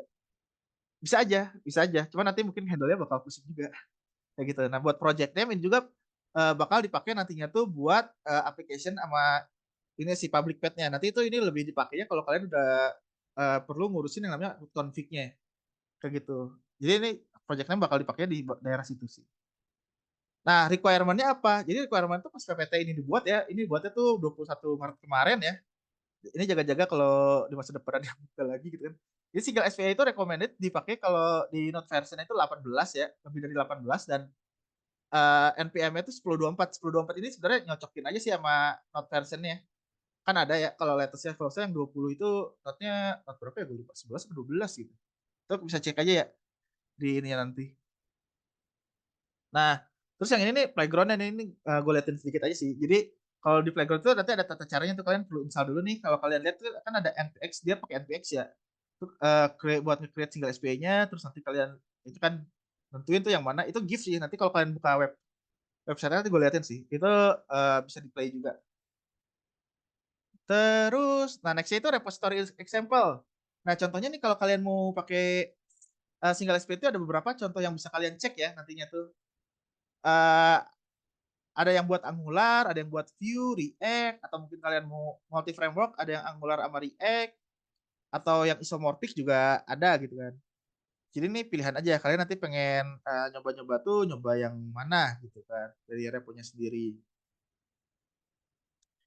Nah, terus deployment strateginya tuh ada gimana sih kalau kita ngomongin single SPA atau microfrontend sendiri, ada dua tipe deployment strategi yang waktu itu tuh gue sama tech lead gue tuh ini discuss. Pertama itu terkait instance deployment atau pakai gateway usage ya. Kalau dulu tuh gue akhirnya pakai di combine gitu.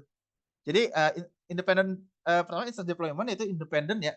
Deployment itu independent masing-masing instance itu kita deploy dan itu tuh nanti masing-masing dari path yang udah kita deploy kan biasa ada path-nya kan buat diakses. Nah, itu bakal ditaruh di gateway-nya. Tapi kalau di case kita tuh langsung di CDN host apa? CDN hostingnya juga sih langsung gitu.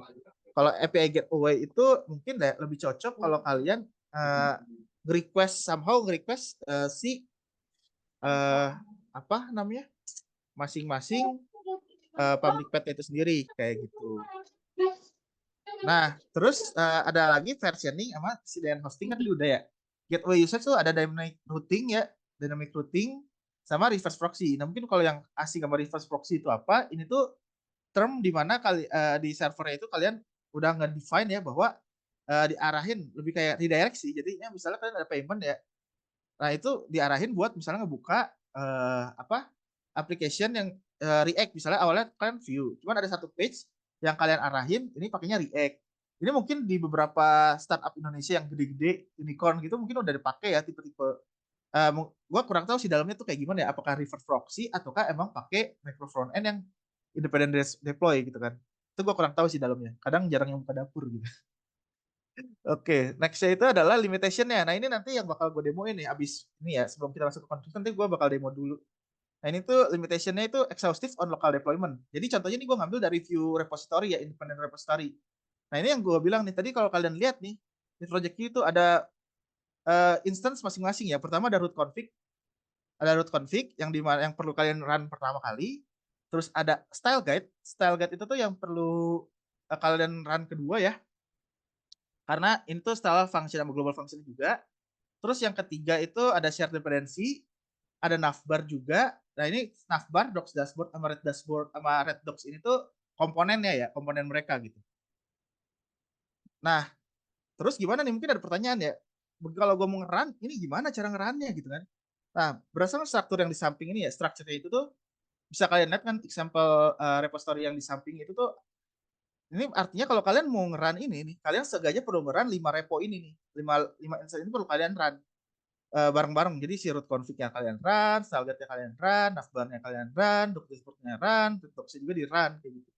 Baru ada ininya. Nanti kalian bisa lihat hasilnya ya gitu. Nah, ini gua demoin dulu nih sebelum gua masuk. Rak, Oi. sebelum demo ada pertanyaan nih. Oh, iya guys, ada pertanyaan.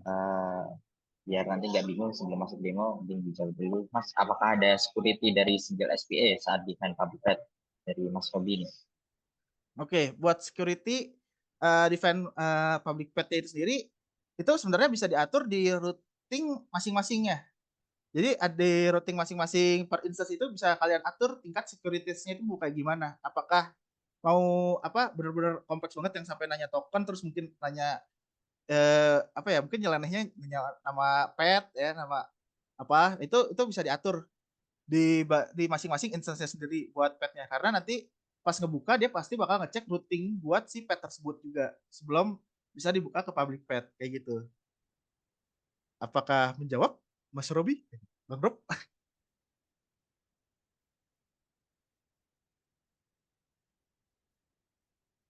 Oke. Oke. Semoga menjawab ya. Yap, nanti bisa tanya lagi. Oke. Lanjut. Oke, ini gue taruh di komisi. Nah, sekarang gimana nih? Misalnya gue mau ngeran ininya ya. Bentar ya. Misal nih. Bentar ya. Ini apa? Yang lucu masih belum beres. Nah, misalnya ini nih contohnya nih. Ini nih repo yang gue ambil dari ini ya. Single SPA-nya si view ya. View example. Mungkin kalau kalian akses itu ngaksesnya bisa di sini ya nantinya. Kalian cukup ke single SPA ini nih. Overview. Terus nanti ke bagian example ini nih, resource. Nah, kalian nanti bisa buka ini, view microphone itu kayak gimana. Isinya nih, ini yang tadi ya. Nah, lalu ngerannya itu gimana? Mungkin kalau kalian masih baru pertama pakai single SPA itu bakal bingung banget. Karena yang gue alamin dulu tuh ya bingungnya bingung banget gitu kan. Nah, ini tuh gue udah nyiapin nih masing-masing reponya ya, apa namanya, masing-masing instance sendiri di sini nih. Yang pertama, ini tuh instance buat, wah ini ulangi lagi. Oh iya, ini berarti perlu gue ini ntar ya. Ini kalian perlu nyiapin masing-masing instance-nya dulu nih. Jadi misal, gue mau ngeran pertama tuh root config. Root config, ntar ya gue pakai CMD biar gampang. Saya pakai root config, gue mau masuk ke mana ya? Root config master nih. Gue mau ngeran nih, berarti gue perlu ngeran dulu di sini. Dan misalnya apa ya? Start master. Yang start gitu kan. Nah, gue perlu ngeran si root config-nya master itu sendiri. Nah, ini karena local deployment ya, makanya yang tadi gue bilang itu agak exhaustive. Karena kalian perlu ngeran masing-masing instance. Mungkin kalau project udah gede itu bakal PR sih. Kalau masih kecil ya nggak masalah. Kayak gitu. Bentar ya, ini ngerannya satu-satu. Cuman ini contoh yang udah di gua run nih, yang buat view react gua belum beres sih. Nah tapi contohnya misalnya kayak gini nih. Mana tadi? Mana? Ini nggak bisa di hide ya. Bentar. Oh bisa. Nah contoh itu ini nih contohnya.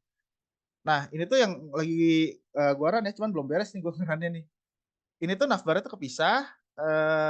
Ini tuh footer itu kepisah. Ini komponen di tengah nih, ini tuh gue pakai view. Ini tuh ada view sama react di sini tuh. Bentar ya, tadi gue ngapain sih? Saya lupa. Bentar. Ini, oh iya lupa. Ini gue lagi ngeran yang ini. Bentar ya. Gue perlu, bentar. Ini tuh lagi, oke lah. Gue stop dulu ya bentar ya. Gue mau ngeliatin yang single frame dulu. Bentar. Ini karena hostnya itu udah diatur ya masing-masing biar nggak apa jadi host yang random ya. Makanya biasanya sih diaturnya di lokal buat config itu lokal host 9.000. Terus buat yang di itu bisa disesuaikan aja. Nanti gue bakal jelasin sedikit sih. Cuman ya sebelum ngejelasin mungkin enaknya kan dia run dulu ya biar gampang jelasin. Ada ya. Gue start dulu ya si ini. Nah, ini udah jalan nih di 9.000 ya. Nah sih. Nah, mungkin ini gue close dulu ya. Nah, ini buat biar enak. Oke. Ini udah bisa buka ya harusnya.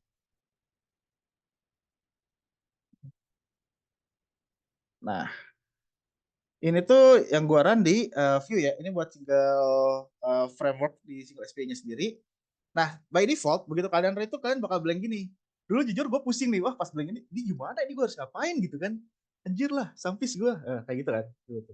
Nah, tapi di sini kalian bisa ngeliat nih bahwa oh ini tuh udah keren nih, kalau di sini tuh udah keren. Cuman dia gagal buat resolve si style guide-nya di sini. Makanya tadi gue bilang pertama nge-run root config. Nah, next-nya tuh kalian perlu nge-run si style guide-nya.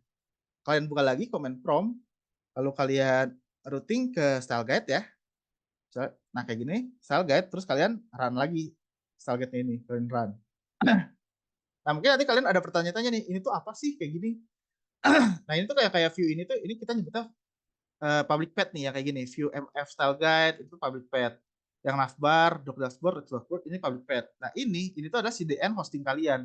Karena ini gue di lokal, ini pakainya tuh pakai local host gini. Cuman kalau udah ada CDN hosting ya kalian biasanya langsung dari hostingnya kalian aja. Cuman yang perlu kalian apa ya highlight itu adalah belakang ini nih. Kalau Vue itu tuh belakangnya biasanya pakai JS, FJS. Kalau Angular itu tuh langsung ini Angular tuh langsung main JS. Kalau React itu biasa sama sih kayak atas jadi langsung langsung aja. Ini nanti gue ada PDF-nya sih, PDF yang gue buat. Nanti mungkin gue bakal minta tolong Lori buat share juga. Tapi nanti gue share di LinkedIn gue sendiri ya buat training dulu. Gimik dikit lah ya. Nah ini kalau udah di ini, gue run nih ya, gue run ulang di sini tuh. Harusnya udah problem style gate itu udah teratasi nih. Problem style gate itu udah teratasi kan, udah render nih sekarang nih, udah jalan nih akhirnya. Nah cuman masih blank nih, gimana? Karena kita belum ngejalanin komponen apapun. Makanya sekarang gue coba ngejalanin nih komponen nih. Misalnya gue buka lagi, apa nih yang mau gue jalanin? Misalnya di komponen ini tuh kalau kalian urutan di sini tuh ada yang namanya navbar kan. Udah kalian jalanin navbar dulu. Oh kelewat. Nah, navbar. Nah, navbar ya. Kalian jalanin aja nih navbarnya. Oh salah. Itu apa sih? Yang serve ya? Nah ini nih, kalian perlu perhatian juga nih, masing-masing itu tuh punya cara startnya sendiri, masing-masing di script ya. Jadi kalau kalian buat dari scratch ya kalian tentuin aja kalau mau disamain, disamain aja start semua gitu kan. Kalau mau ada yang serve ya udah, kalau bisa sih serve semua gitu. Bisa kalian samain aja sih, biar gak pusing-pusing juga kan. Karena kalau kayak ini kayak satu start, satu serve gitu. Nyari-nyari dulu kayak gitu. Nah terus sambil nunggu ya, nah ini nih ada yang namanya di sini nih. Nah di sini tuh gua munculinnya tuh as it is aja nih kalau di sini ya. Buat strukturnya di handle-nya di si ini nih. Aku babel sih. Nah, root config ini nih urutannya tuh kayak gini. Jadi kayak si navbar di atas, terus tuh ada dashboard sama si apa nih Redbox ini kan kayak gini. Cuman kalau kalian mau bikin struktur yang lebih apa ya presisi gitu ya, kalian bisa bikin strukturnya di sini dan mainin dom-domnya itu sendiri. Mungkin kalian kalau nge-start project yang kayak React, Vue atau Angular biasanya udah nggak asing kan di index HTML itu ada ID app gitu kan. Nah itu kalian nanti bisa bikin aja di sini misalnya komponen apa, ID-nya apa, itu tuh ID yang di render itu apa itu bisa. Kalau kalian mau apa namanya spesifik kayak gitu aturnya kayak gitu. Ntar ya, ini run view projectnya rada lama. Terus apa lagi ya? Nah ini mungkin ada strukturnya kan. Ini kalau oh nih. Nah ini nih kalau dari kayak gini nih, kalian bisa buka di sini nih, bisa buka. Harusnya itu udah connect kan. Nah terus, nah tapi ini nggak ada nih. Ini gue sengaja nggak ada. Kenapa? Nah kalau kalian misalnya udah ngeran, itu tuh kalian tuh seenggaknya perlu at least ya sekali ngebuka page ini nih. Perlu minimal sekali ngebuka. Kalau udah di production sih nggak perlu ya. Cuma kalau masih belum production itu minimal ngebuka sekali. Jadi buat make sure bahwa si code-nya itu tuh, oh si code itu udah bisa di-download kayak gitu. Bentar ya, ini apa nih? Protokol error. Error tuh, oh SSL-nya. Ini biasanya terkait SSL problem itu. Ini HTTP. Oh, HTTP. Siapa? HTTP. Gue tadi nge-startnya itu, oh ya HTTPS, salah. Gitu ya, gue salah nge-startnya. Nah itu lah ya RAM min HTTPS. Itu harus di ini SSL nge-start itu. Ya, sabar.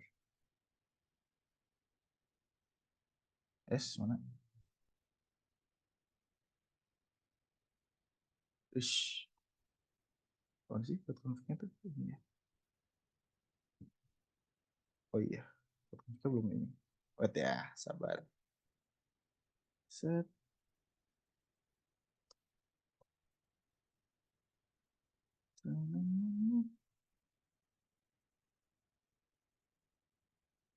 Ish, TPS. Oke, ini udah di HTTPS. Terus tuh, ini kan navbar diet nih. Bentar ya, navbarnya itu mana? Dia itu HTTPS juga kan. Bentar, gue rada lupa nih. Runnya tuh gimana ya? Bentar ya, wait. Di example-nya tadi, sinyal SPA. Gue rada lupa. Pakai npm apa pakai ini deh? Si navbar. Serve. Oh, start nih. Oh, dan serve. HTTPS. PS ya. Nah, ini ya. Buat si navbar ya. Nah, ini biasanya kalian nggak aneh nih kalau nemu kayak gini. Makanya tadi yang gue bilang minimal tuh dibuka sekali. Jadi buat make sure kalau ada SSL itu udah bisa dibuka dan dia tuh kita ACC gitu. Kalau misalnya di production gitu atau misalnya udah kalian upload ke staging itu biasanya nggak ada problem kayak gitu lagi sih. Jadi aman buat kayak gitu tuh. Nah, ini kalau kalian ini harusnya nanti navbarnya udah render nih. Nah kan, render kan di sampingnya. Ini, nah sekarang render komponennya perlu kita start juga. Nah sekarang misalnya gue mau render apa dulu nih? Gue ngerender si red-nya dulu lah. Kalau kita mengacu ke index.js ini ya, gue mau ngerender si docs dashboard-nya dulu lah. Salah.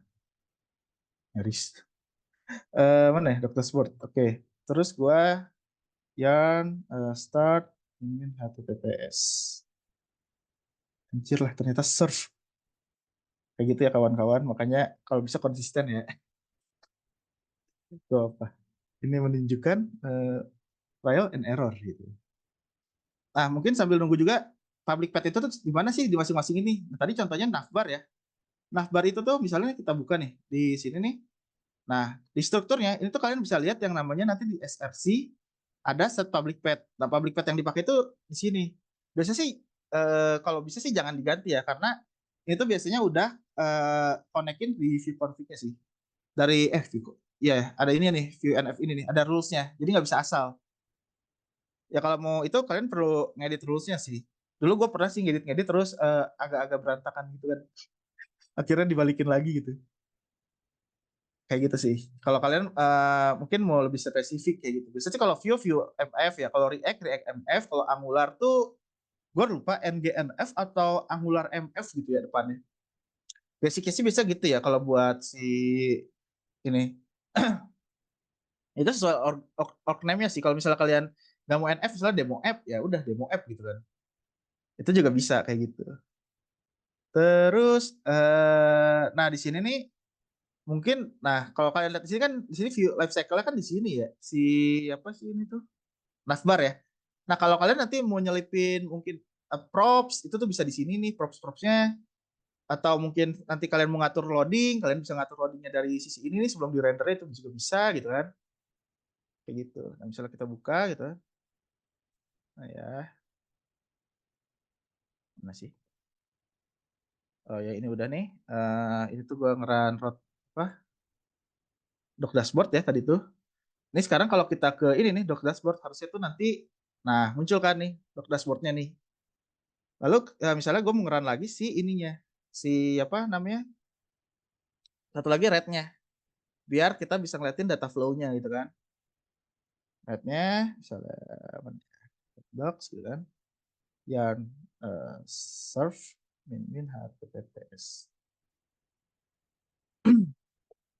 Nah, terus kalau dari sini nih biasanya kan routernya bisa di masing-masing. Mungkin tadi ngejawab pertanyaan yang berapa ya. Gimana cara ngatur security-nya? Itu security-nya bisa di tingkat instance juga, Bang, kalau mau ngatur ya. Karena kan mungkin bisa jadi problem yang di solve itu tuh karena security tiap instance tuh ada satu instance yang mungkin lebih kompleks security-nya kayak gitu kan. Makanya dia better berdiri sendiri aja kayak gitu. Itu bisa diatur di tingkat instance-nya sendiri. Lalu misalnya buat si ini ada contoh import komponen deh ya di sini bentar ya. Komponen dashboard. Nah, misal kayak gini nih, kalian mau manggil sesuatu nih dari global komponen ya. Itu kalian yang diimport di sini tuh, itu bukan komponen apa namanya? Bukan normal atau relatif path biasa, tapi public path yang harus kalian ini di sini nih, patch header. Patch header ada di style guide. Style guide itu di mana? Style guide itu ada di mana? Di sini nih style guide. Terus kalian ke SRC-nya. Nah, di sini ada komponen library kan. Nah, ini patch header-nya tuh ada di situ. Ada di sini nih si patch header ya. Ini masih belum jalan juga ya. Nah, terus kalau buat ini ya kayak biasa aja sih, tergantung di apa setiap framework itu bisa di-adjust kalau misalnya ngeklik routing kemana, karena pada dasarnya itu ngerouting itu pakai masing-masing aja kayak gitu. Maksudnya caranya ya kan bisa aja pakai add click button atau mungkin pakai href gitu kan. Kalau mau routing itu nggak masalah sih. Eh, karena levelnya bukan di situ, kita nanti pusing-pusingannya tuh di bagian atasnya itu sendiri. Terus, nah ini nih, ini harusnya udah bisa jalan sih. Nah, begini kan udah kebuka nih. Nah, ini kalau gua mana? Oh ya, ini biasanya kalau kalian buka ininya, ini nggak aneh ya kalau kalian ngeliat ininya tuh interrupt kayak gini tuh biasanya udah jalan nih. Nggak kalian register di root config. Jadi emang apa? Emang kayak gitu. Jadi tidak usah panik ya. Tetaplah bersabar. Walau hari mungkin emang lagi sulit gitu. Nah, kalau sekarang nih Red Bagus nih udah ada nih. Nah, sekarang kita bisa ini. Nah, ini contoh yang dicontohin ini tuh data flow-nya itu dia pakainya local storage data yang di sini tuh. Jadi begitu dia ini rating, misalnya gue kasih rating 3, ini tuh di store gitu kan, ganti image, kalau kita ke Dogos itu nanti bakal ada di sini data store-nya. Nah, 3 kan, ratingnya 3. Kayak gitu kalau di sini flow-nya. Karena dia contohnya itu tuh data flow-nya pakai session atau local storage gitu kan. Nah, terus kalau yang mau lebih kompleks kayak single apa view atau ini tuh ini single front apa single framework ya. Nah, ini mungkin ada yang mau ditanyain dulu kan nih sebelum kita lanjut ke apa namanya yang uh, multiple framework nih. Ini gue start dulu ya. Yap. Nah, tuh teman-teman, ada yang mau bertanya? Kalau sekarang sih baru implementasinya antar view kali ya. Kenapa? Ya, kalau ini contohnya masih antar view ini. Ada gue lupa caranya ya sih. Nah, mungkin ada yang ditanyain dulu kawan-kawan terkait ini. Ini bakal gue stop dulu ya karena oh ya, satu lagi nih sebelum gue lupa nih. Kalau misalnya kalian nanti udah local development ya, udah di staging ya. Nah, kalian tuh bisa pakai ini nih si override dia. Dia tuh ada ini namanya DevTools True. Jadi kalian bisa ini manggil si ini nih buat override di sini nih. Misalnya kalian ada komponen yang mau kalian coba. Jadi kalian tinggal klik aja misalnya wah doc dashboard itu mau ada update nih di staging. Ya udah kalian cukup ubah ini aja. Jadi kalian nggak perlu run semuanya, cukup run doc dashboard kalian aja. Terus nanti override di sini URL-nya. Kayak gitu. Pakai localhost-nya berapa kan. Kayak gitu sih. Itu makanya tadi gue bilang kalau lokal mungkin agak exhaustif, tapi kalau udah ada staging itu nanti nggak akan exhaustif pas kalian develop di lokal kayak gitu. Kayak gitu kawan-kawanku sekalian. Oke, sepertinya belum ada yang mau nanya nih. Belum ada yang mau nanya ya. Oke, bentar ya, ini gue ngeran dulu nih. Yang itu agak banyak. Bentar ya, bersabar sebentar. Tapi Run. sebenarnya kalau dalam contohmu tadi possible ya untuk multi repo gitu. Possible. Itu uh, aslinya gue udah pernah buat, bro. Nanti coba gue tunjukin ya. Nah, ini ada yang Project jadi. angkat tangan nih, ada yang mau nanya. Oke, apa tuh? Gas, gas. Gas, Sambil gas, run. gas kan. Kalau sorry nanya lagi. Oke, Eh, bentar. Ini kita tahu. Oh, Alfi. Oke, Alfi. Monggo. iya. Itu kan tadi pas lihat dia mau akses cuman misal yang navbarnya doang kan kosong ya harus di sini. Hmm, Itu kalau pas ngedevelop, sebenarnya developernya mau mau ngedevelop itu doang gitu nggak? Semuanya itu bisa di run satu doang nggak sih? Dan langsung bisa. lihat atau semuanya? Oh bisa. Oh, Oke. lanjutin dulu, biar tidak miskom. Oh iya gitu. Jadi cuman mau misal mau develop navbarnya doang Hmm, dan mau dilihat navbarnya doang tanpa hmm. ini, tanpa semuanya di run. Oke, itu bisa, Vi. Itu bisa. Nah, itu tuh tergantung, tapi konteksnya ada dua case kondisi yang possible-nya ya. Case pertama itu apakah udah ada staging atau belum. Kalau misalnya udah ada staging, bisa pakai yang ini, Vi, nantinya DevTools True ini nih. Nah, DevTools True ini tuh munculnya tuh dari mana gitu kan. Ini gue liatin sedikit EJS-nya mana ya. Nah, ini kalau misalnya lihat EJS di sini kan dia ada ini ya, map of rate ini kan. Nah, ini tuh nanti kalian bisa pakai buat nge-override di sini nih, Vi. Di sini misalnya tadi wah gue cuma mau develop navbar doang gitu kan. Nah, kalian cukup ini aja override yang nantinya ada di lokal buat diganti sama navbar yang lokal kalian itu apa. Kan biasanya nanti harusnya tuh udah CDN bla bla bla gitu kan. Nanti kalian cukup override lokal aja. Jadi pakai yang environment rule itu as a staging, tapi hasil override-annya dari yang lokal kalian kayak gitu. Nah, tapi kalau misalnya belum ada lokal itu gimana? Nah, itu kalau belum ada lokal, kalian bisa pakai yang namanya tuh ini nih, single SPA playground. Mana ya? Gua ada. Ini nih, single SPA playground nih. Ini gua hapus dulu ya, jadi masih playground biasa. Nah, jadi kalau dari sini nih kalian pertama bisa get started ya. Nanti ditanya nih kalian udah pernah install ini atau belum nih. Ya, ini tuh yang tadi gua liatin kan. Misalnya ternyata oh udah install. Nah, nextnya kalian bisa validate. Pas validate, nah kalian bisa naruh di sini nih yang mau kalian ini apakah itu udah keinstall atau belum. Misalnya ternyata udah, nah kalian tuh bisa next step itu nanti ke root config kan, ngeset si root config-nya buat di ini juga apa namanya di run. Biasa sih minimal ada run-nya, minimal root config style get ada sama satu komponen ya, satu lagi gitu kan. Kayak gitu. Nah, nanti kalau udah nih kalian tinggal klik ini aja nih buat nge-import. Kayak gitu sih, Vi, nantinya. Kalau misalnya belum punya apa masih local development sendiri gitu. Coba ini ada ngebug nih, dia nggak bisa diklik. Kayak gitu sih. Apakah menjawab, Vi? Berarti kalau Hmm? berarti tergantung apa apa koplet ke apa tadi single SPI-nya ya kalau misal di luar dulu nggak bisa ya karena beberapa halnya udah ngerender SPI-nya tadi ya SPI-nya ya. Iya, kayak gitu. Oh, oke. Jadi selama udah ada apa namanya, mungkin environment yang udah bisa ngerender si single SP-nya itu sendiri, nah itu tuh nggak sesulit itu sih buat apa namanya developnya, nggak terlalu exhaustif di situ. Kayak gitu. Oke, apakah menjawab, Alfi? Iya iya, thank you. Oke, thank you, Vi, pertanyaannya. Nice. Kalau case-nya gini bisa nggak? Ini aku mau nanya. Gimana? Kayak kita eh, katakanlah ada di beberapa repo yang berbeda, ada repo navbar sama ada repo konten.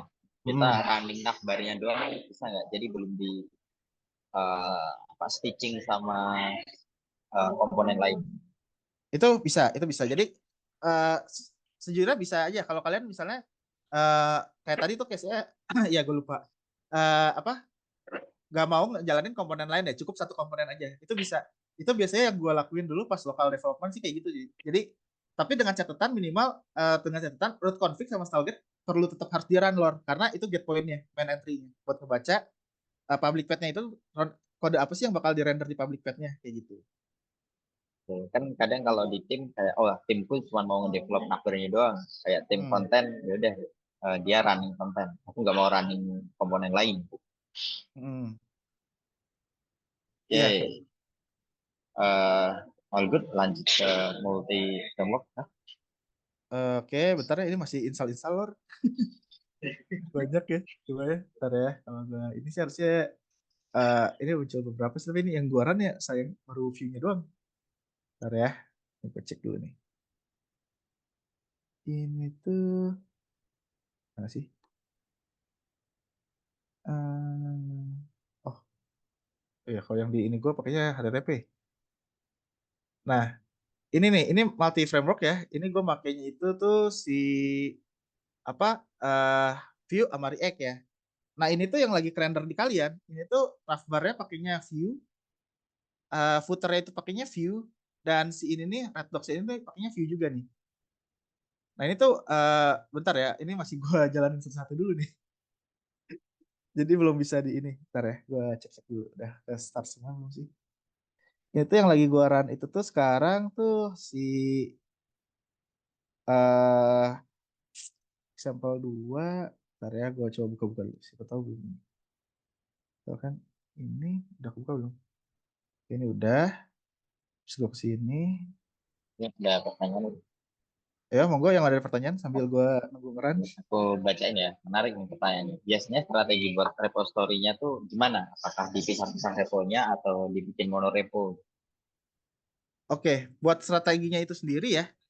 eh Sebenarnya best practice itu lebih ke arah tergantung dari ini rules kalian yang tentuin di awal. Cuman waktu gua dulu itu tuh dipisahnya tuh berdasarkan eh ini sih framework base-nya ya waktu itu tuh gua nggak misalnya Vue dan React, karena di React itu pakainya kita cuma perlu engine-nya, sedangkan dari Vue itu tuh lebih ke main area fungsinya itu kayak buat payment sama buat katalog itu dulu kita dipisah, karena katalog dan payment itu tuh bisa dibilang logiknya itu ada logik sendiri gitu kan, dan itu uh, bakal kompleks banget kalau misalnya timnya tuh nanti suatu saat udah jadi gede gitu. Jadi strateginya itu tuh lebih ke arah uh, seberapa besar sih chunk yang mau kalian lakuin di project kalian itu, categorizationnya apakah mau yang sekompleks itu bakal jadi kompleks banget, atau yang emang mungkin mau dinya nggak terlalu kompleks, jadi di tingkat framework aja kayak gitu sih pilihannya tuh. Gitu, itu ya. Hmm, itu. Apakah menjawab?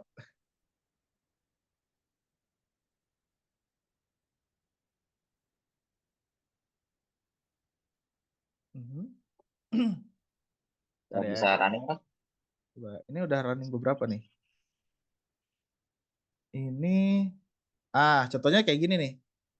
Ini tuh ini simple ya buatnya pakai ini. Ini mungkin agak beberapa nih masih apa di run juga ya. Ini tuh ntar ya gue lihat gue run dulu. Nah, navbar sama bawah ini tuh gue pakainya view ya, footer. Buat yang si red docs-nya ini tuh harusnya sih pakainya view juga ya. React-nya itu tuh, bentar, ini gue jalanin React-nya udah beresnya. Bentar ya, jujur gue rada lupa ini. Bentar ya, coba gue lihat dulu deh. Si React-nya itu tuh dulu tuh buat apa ya? Oh, di React itu terkait film-filman. Kalau nggak salah tuh nanti bakal ada card-card gitu. Terus kalau buat si ya React itu nanti bakal fokusnya tuh ke card-card perfilman gitu. Terus ini tuh add ID, fetch with case, example 2-nya, 3-nya tuh apa? Planet-planetan. Oh iya. Katalognya itu ada di React nanti tuh. Kalau di sini tuh. Nah, ini nih harusnya nih ini komponen React-nya nih. Nah, ini nih komponen React-nya, harusnya nih ada React-nya ini sekarang. Coba ya. Ini nih kadang kalau misalnya strukturnya tuh bisa rada-rada random gitu. Kalau misalnya kalian nggak apa ya nggak benar buat implementnya itu. Bentar. Ini tuh React-nya udah jalan. Terus gue perlu ngejalanin ini gimana? Bentar ya. Kalau ada pertanyaan nih, monggo ditugas dulu nih. Ini agak panjang sih. Dua komponen lagi nih yang perlu gue run. Oh, berarti Satu. caranya pakai apa? Pakai yarn juga. Kenapa? Runningnya pakai yarn juga. Eh Bisa YARN, bisa NPM sih, tergantung package manager yang dipakai di awal itu. Kalau di konteks gue sih ini gue pakainya ini ya, apa namanya, YARN. Walaupun ada beberapa case kayak itu gue nginsalnya pakai NPM sih, sama dicampur. Gue ada lupa dulu tuh kenapa. Microphone N itu bisa sharing node modul juga nggak? Jadi nggak Hmm. satu node modul dipakai across komponen across framework. Secara teorinya bisa. Jujur gue belum nyoba ya, tapi harusnya bisa misalnya nih kayak kalian node modules buat bootstrap, misalnya buat bootstrap gitu ya. Tapi bootstrapnya bukan yang bootstrap spesifik buat kayak Angular, React atau Vue, tapi bener-bener bootstrap general gitu kan. Nah itu bisa kalian taruh di common apa di StyleGate, di common install node-nya tuh di sana gitu.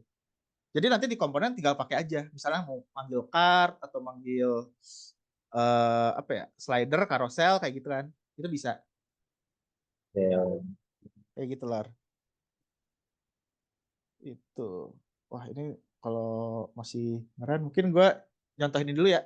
Contoh jadi yang dulu pernah sempat gue bikin ya di company gue. Sebelum itu ada yang namanya tuh skillify.id. Nah itu di build pakai React sama Vue dulu tuh. Ini mungkin gue gak akan ngejelasin terlalu apa ya deep dive-nya ya kayak gimana ya karena takutnya NDA kan. Jadi gue gak akan ngejelasin secara ini. Cuman kalau yang kalian lihat ya ini nih di Skillify ini buat navbar itu tuh kita pakainya Vue. Lalu di bagian footer juga kita pakainya Vue ya biar apa simple ya karena navbar sama Vue itu bakal dijadiin di satu di common apa ya namanya common utility kita di common utility kita. Nah ini buat style-style ini tuh diatur di style gates itu sendiri. Dan ini nih misalnya kita ke katalog ya katalog ini tuh pakainya React sih inget gue. Di sini tuh pakainya React atau Vue ya? Seingatku React sih. Di sini tuh pakainya React nih. Buat bagian si apa ini nih, dari kelas sampai si card-card ini tuh pakainya React sih inget gue. Dan di dalam ini nih di dalam setiap ini pakainya React juga nih dalam di card detail itu kita pakainya React juga. Kok bisa ya? Nah, di bagian card detail ini tuh kita pakainya React nih. Nah, di sini tuh kita pakainya React buat komponennya. Yang ini nih React nih. Bagian sini ini video engine-nya. Terus buat bagian misalnya nih gue keranjang nih kan tambahin ke keranjang gitu. Nah ini tuh kan data flow-nya tuh connect ke sini kan. Ini tuh pakai built-in yang tadi tuh built-in with cache with cookie, built-in cookie. Jadi satu komponen buat munculin snack bar sendiri, tapi udah di build nggak ada cookie nih. Ini pakainya common utility tapi di local storage gitu kalau buat yang ini. Karena kan cuma flag-nya doang gitu kan. Kayak gitu sih. Ini contoh jadinya gitu. Dan misalnya kayak pindah ke sini. Nah, itu ada loading. Itu diaturnya tuh di life cycle ini, life cycle sebelumnya. Di life cycle pas awal banget ngehit si tiap komponennya itu. Kayak gitu. Itu salah satu contoh apa jadinya gitu ya. Contoh jadinya. Gue nggak bisa jelasin secara dalam banget ya. Tapi mungkin kalau kalian itu kan tadi kan simple banget kan kayak red dogos, view dogos, tapi kayak contoh real case-nya itu gimana sih jadinya. Nah, itu tuh yang sempat gue buat tuh kayak gini gitu contohnya gitu ini pakainya multi framework Vue sama React kayak begitu kawan-kawan. Nah ini nah ini juga karena CSS itu dulu buatnya sendiri ya kita nggak pakai Bootstrap ataupun Tailwind gitu-gitu ini pakainya sendiri. Nah itu ada satu complexity yang akhirnya tuh kayak kita tuh nangkep tuh kayak wah susah banget nih karena nggak ini tuh nggak apa ya mobile first gitu kan. Makanya mungkin gue bakal nyaranin kalau kalian mau pakai yang custom itu betternya mobile first sih. Itu mungkin udah general banget ya kayak gitu. Kayak gitu. Nah mungkin ini balik dulu ke sini ini kerannya lama banget unexpected. Nah mungkin gue lanjut lagi ya. Karena tadi juga udah didemoin terkait si apa micro front end pakai single SPA itu sendiri kayak gimana buat yang single ataupun multi framework ya. Walaupun multi frameworknya buat lokal run itu pasti gue run juga ini agak lama tapi seenggaknya hasil jadi akhirnya tuh tadi itu kalian sempat bisa lihat juga kan. Nah nextnya itu conclusion dari yang udah gue tangkap selama gue riset si micro frontend ini. Yang pertama insight dan finding yang gue temuin adalah single SPA ini tuh sebenarnya bagus buat diimplement kalau tim dan project kalian itu udah gede banget dan nggak kecil. Jadi soalnya misalnya engineer kalian under 5 atau under 10 people buat FA-nya mungkin enggak 10 people mungkin masih possible ya tapi kalau misalnya di bawah 5 mungkin agak susah sih bakal keteteran kalian ngurusin repo yang rada-rada instance-nya lumayan itu walaupun ya possible aja kalau kalian ngecangnya itu nggak gede-gede banget itu possible. Lalu pertama di set dulu tim rules-nya itu bakal kayak gimana sih pas mau nge-put si komponennya itu karena kalau misalnya kalian di set itu pas lagi jalan mungkin nggak masalah ya di set pas lagi jalan maksudnya lebih ke arah adaptasi ya tapi buat main rules utama itu kalau bisa sih sebisa mungkin di set dari awal biar nggak chaos. Nah, at some point, maybe bagusnya tuh kalau kalian ada spesialis di bagian rootnya itu sendiri. Kalau gue sih nyebutnya root masternya itu sendiri ya. Kenapa? Karena kalau misalnya root masternya itu ada, root master itu yang bakal bagian mereka yang bakal pusing-pusing tuh ngurusin terkait perroutingan, terus tuh uh, rules-nya itu bakal kayak gimana, terus tuh si public path-nya itu bakal kayak gimana, itu biarin root master yang mikirin tuh. Dan flow lebih ke arah tuh dia bakal fokusnya di bagian common utility sih nantinya. Kayak gitu. Ini kebetulan gue dulu jadi root masternya itu tuh, yang ngurusin common utility dan hal-hal sebagainya. Jadi yang bagian ngodingnya itu tim yang lain jadinya. Gue bantu-bantu lebih ke arah nyiapin kayak desain UX engineer itu sendiri buat di apa? Udah jadi sih, udah HTML jadi mereka tinggal slicing aja sama data flow-nya gitu-gitu. Walaupun data flow per ininya juga per apa namanya? Per yang ngerjain tuh mereka bakal adjust dan bikin lagi juga sih. Kayak gitu. Terus kalau mau pakai multi framework approach ya, ini gue saranin tuh seenggaknya di tim kalian minimal ada 2 lah yang familiar, jangan cuma 1 orang. Karena 2 atau lebih ya. Karena kalau misalnya 1 orang sakit, ya udah nggak ada yang bisa lagi gitu. Atau misalnya satunya resign, ya nggak ada yang bisa lagi yang bisa di handover kayak gitu kan, bisa malah jadi chaos juga. Belajar dulu kalian nanti sebelum itu. Makanya disaranin kalau mau framework yang dipilih buat si multi framework itu make sure dulu retention si orang tersebut tuh apakah lama bakal di company-nya, ada plan atau pindah, atau mungkin ada lebih dari 1 orang yang bisa pakai framework tersebut. Lalu buat deployment approach ini sih betternya kalian fleksibel ya. Fleksibelnya itu tuh coba cari approach yang menurut kalian itu paling best buat kalian. Karena mungkin gue tadi ngasih tahu approach-nya tuh ada beberapa yang gue pakai, tapi buat problem kalian mungkin nggak cocok gitu kan. Kayak gitu. Itu kalian better coba riset lah. Lalu kalau mau pakai buat life cycle sendiri sebenarnya nggak beda jauh ya sama framework biasa, cuman ya tingkatannya tuh udah bukan di code level aja. Tingkatannya tuh udah di instance level kayak gitu. Jadi ada 2 level nantinya tuh. Nah, next-nya itu adalah things to explore. Nah, hal yang bisa kalian explore ini nih rekomendasi dari gue sih ya, coba best practice-nya itu tuh kayak gimana, yang mungkin kalian nemu lagi yang lebih best practice-nya lagi tuh kayak gimana. Terus cobalah ya di riset-riset ya edge case atau real case yang kalian temu di dunia nyata itu kayak gimana sih. Karena kadang kalau kalian kayak gini nih belum belum nyoba sendiri gitu ya, itu kalian mungkin nanti bingung kan. Edge case itu apa aja sih yang bakal kalian temuin gitu tuh. Kayak gitu. Dan kalau di case gue dulu tuh ya data flow itu sendiri salah satu case yang paling penting buat dipikirin juga kan. Dan satu lagi tuh buat encourage coba join lah ke community Slack-nya itu tuh, mereka open sih.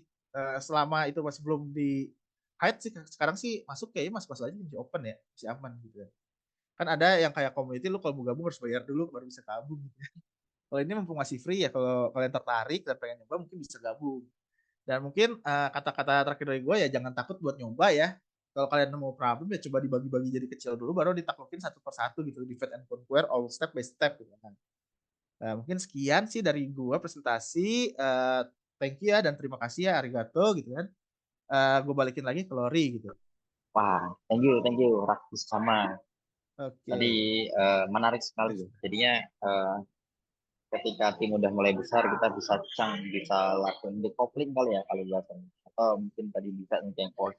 Jadi instead of satu orang megang satu codebase besar atau satu tim megang satu codebase besar yang isinya komponen yang sangat variatif, mungkin lebih baik mulai berpikir ulang untuk implementasi microphone ini. Nah, mungkin untuk yang terakhir ada yang mau bertanya teman-teman sebelum mungkin kita tulis juga, karena Hafiz kayaknya udah mulai haus juga. Wah, tahu aja nih Lori. Yang mau nanya langsung aja di chat, raise hand juga boleh.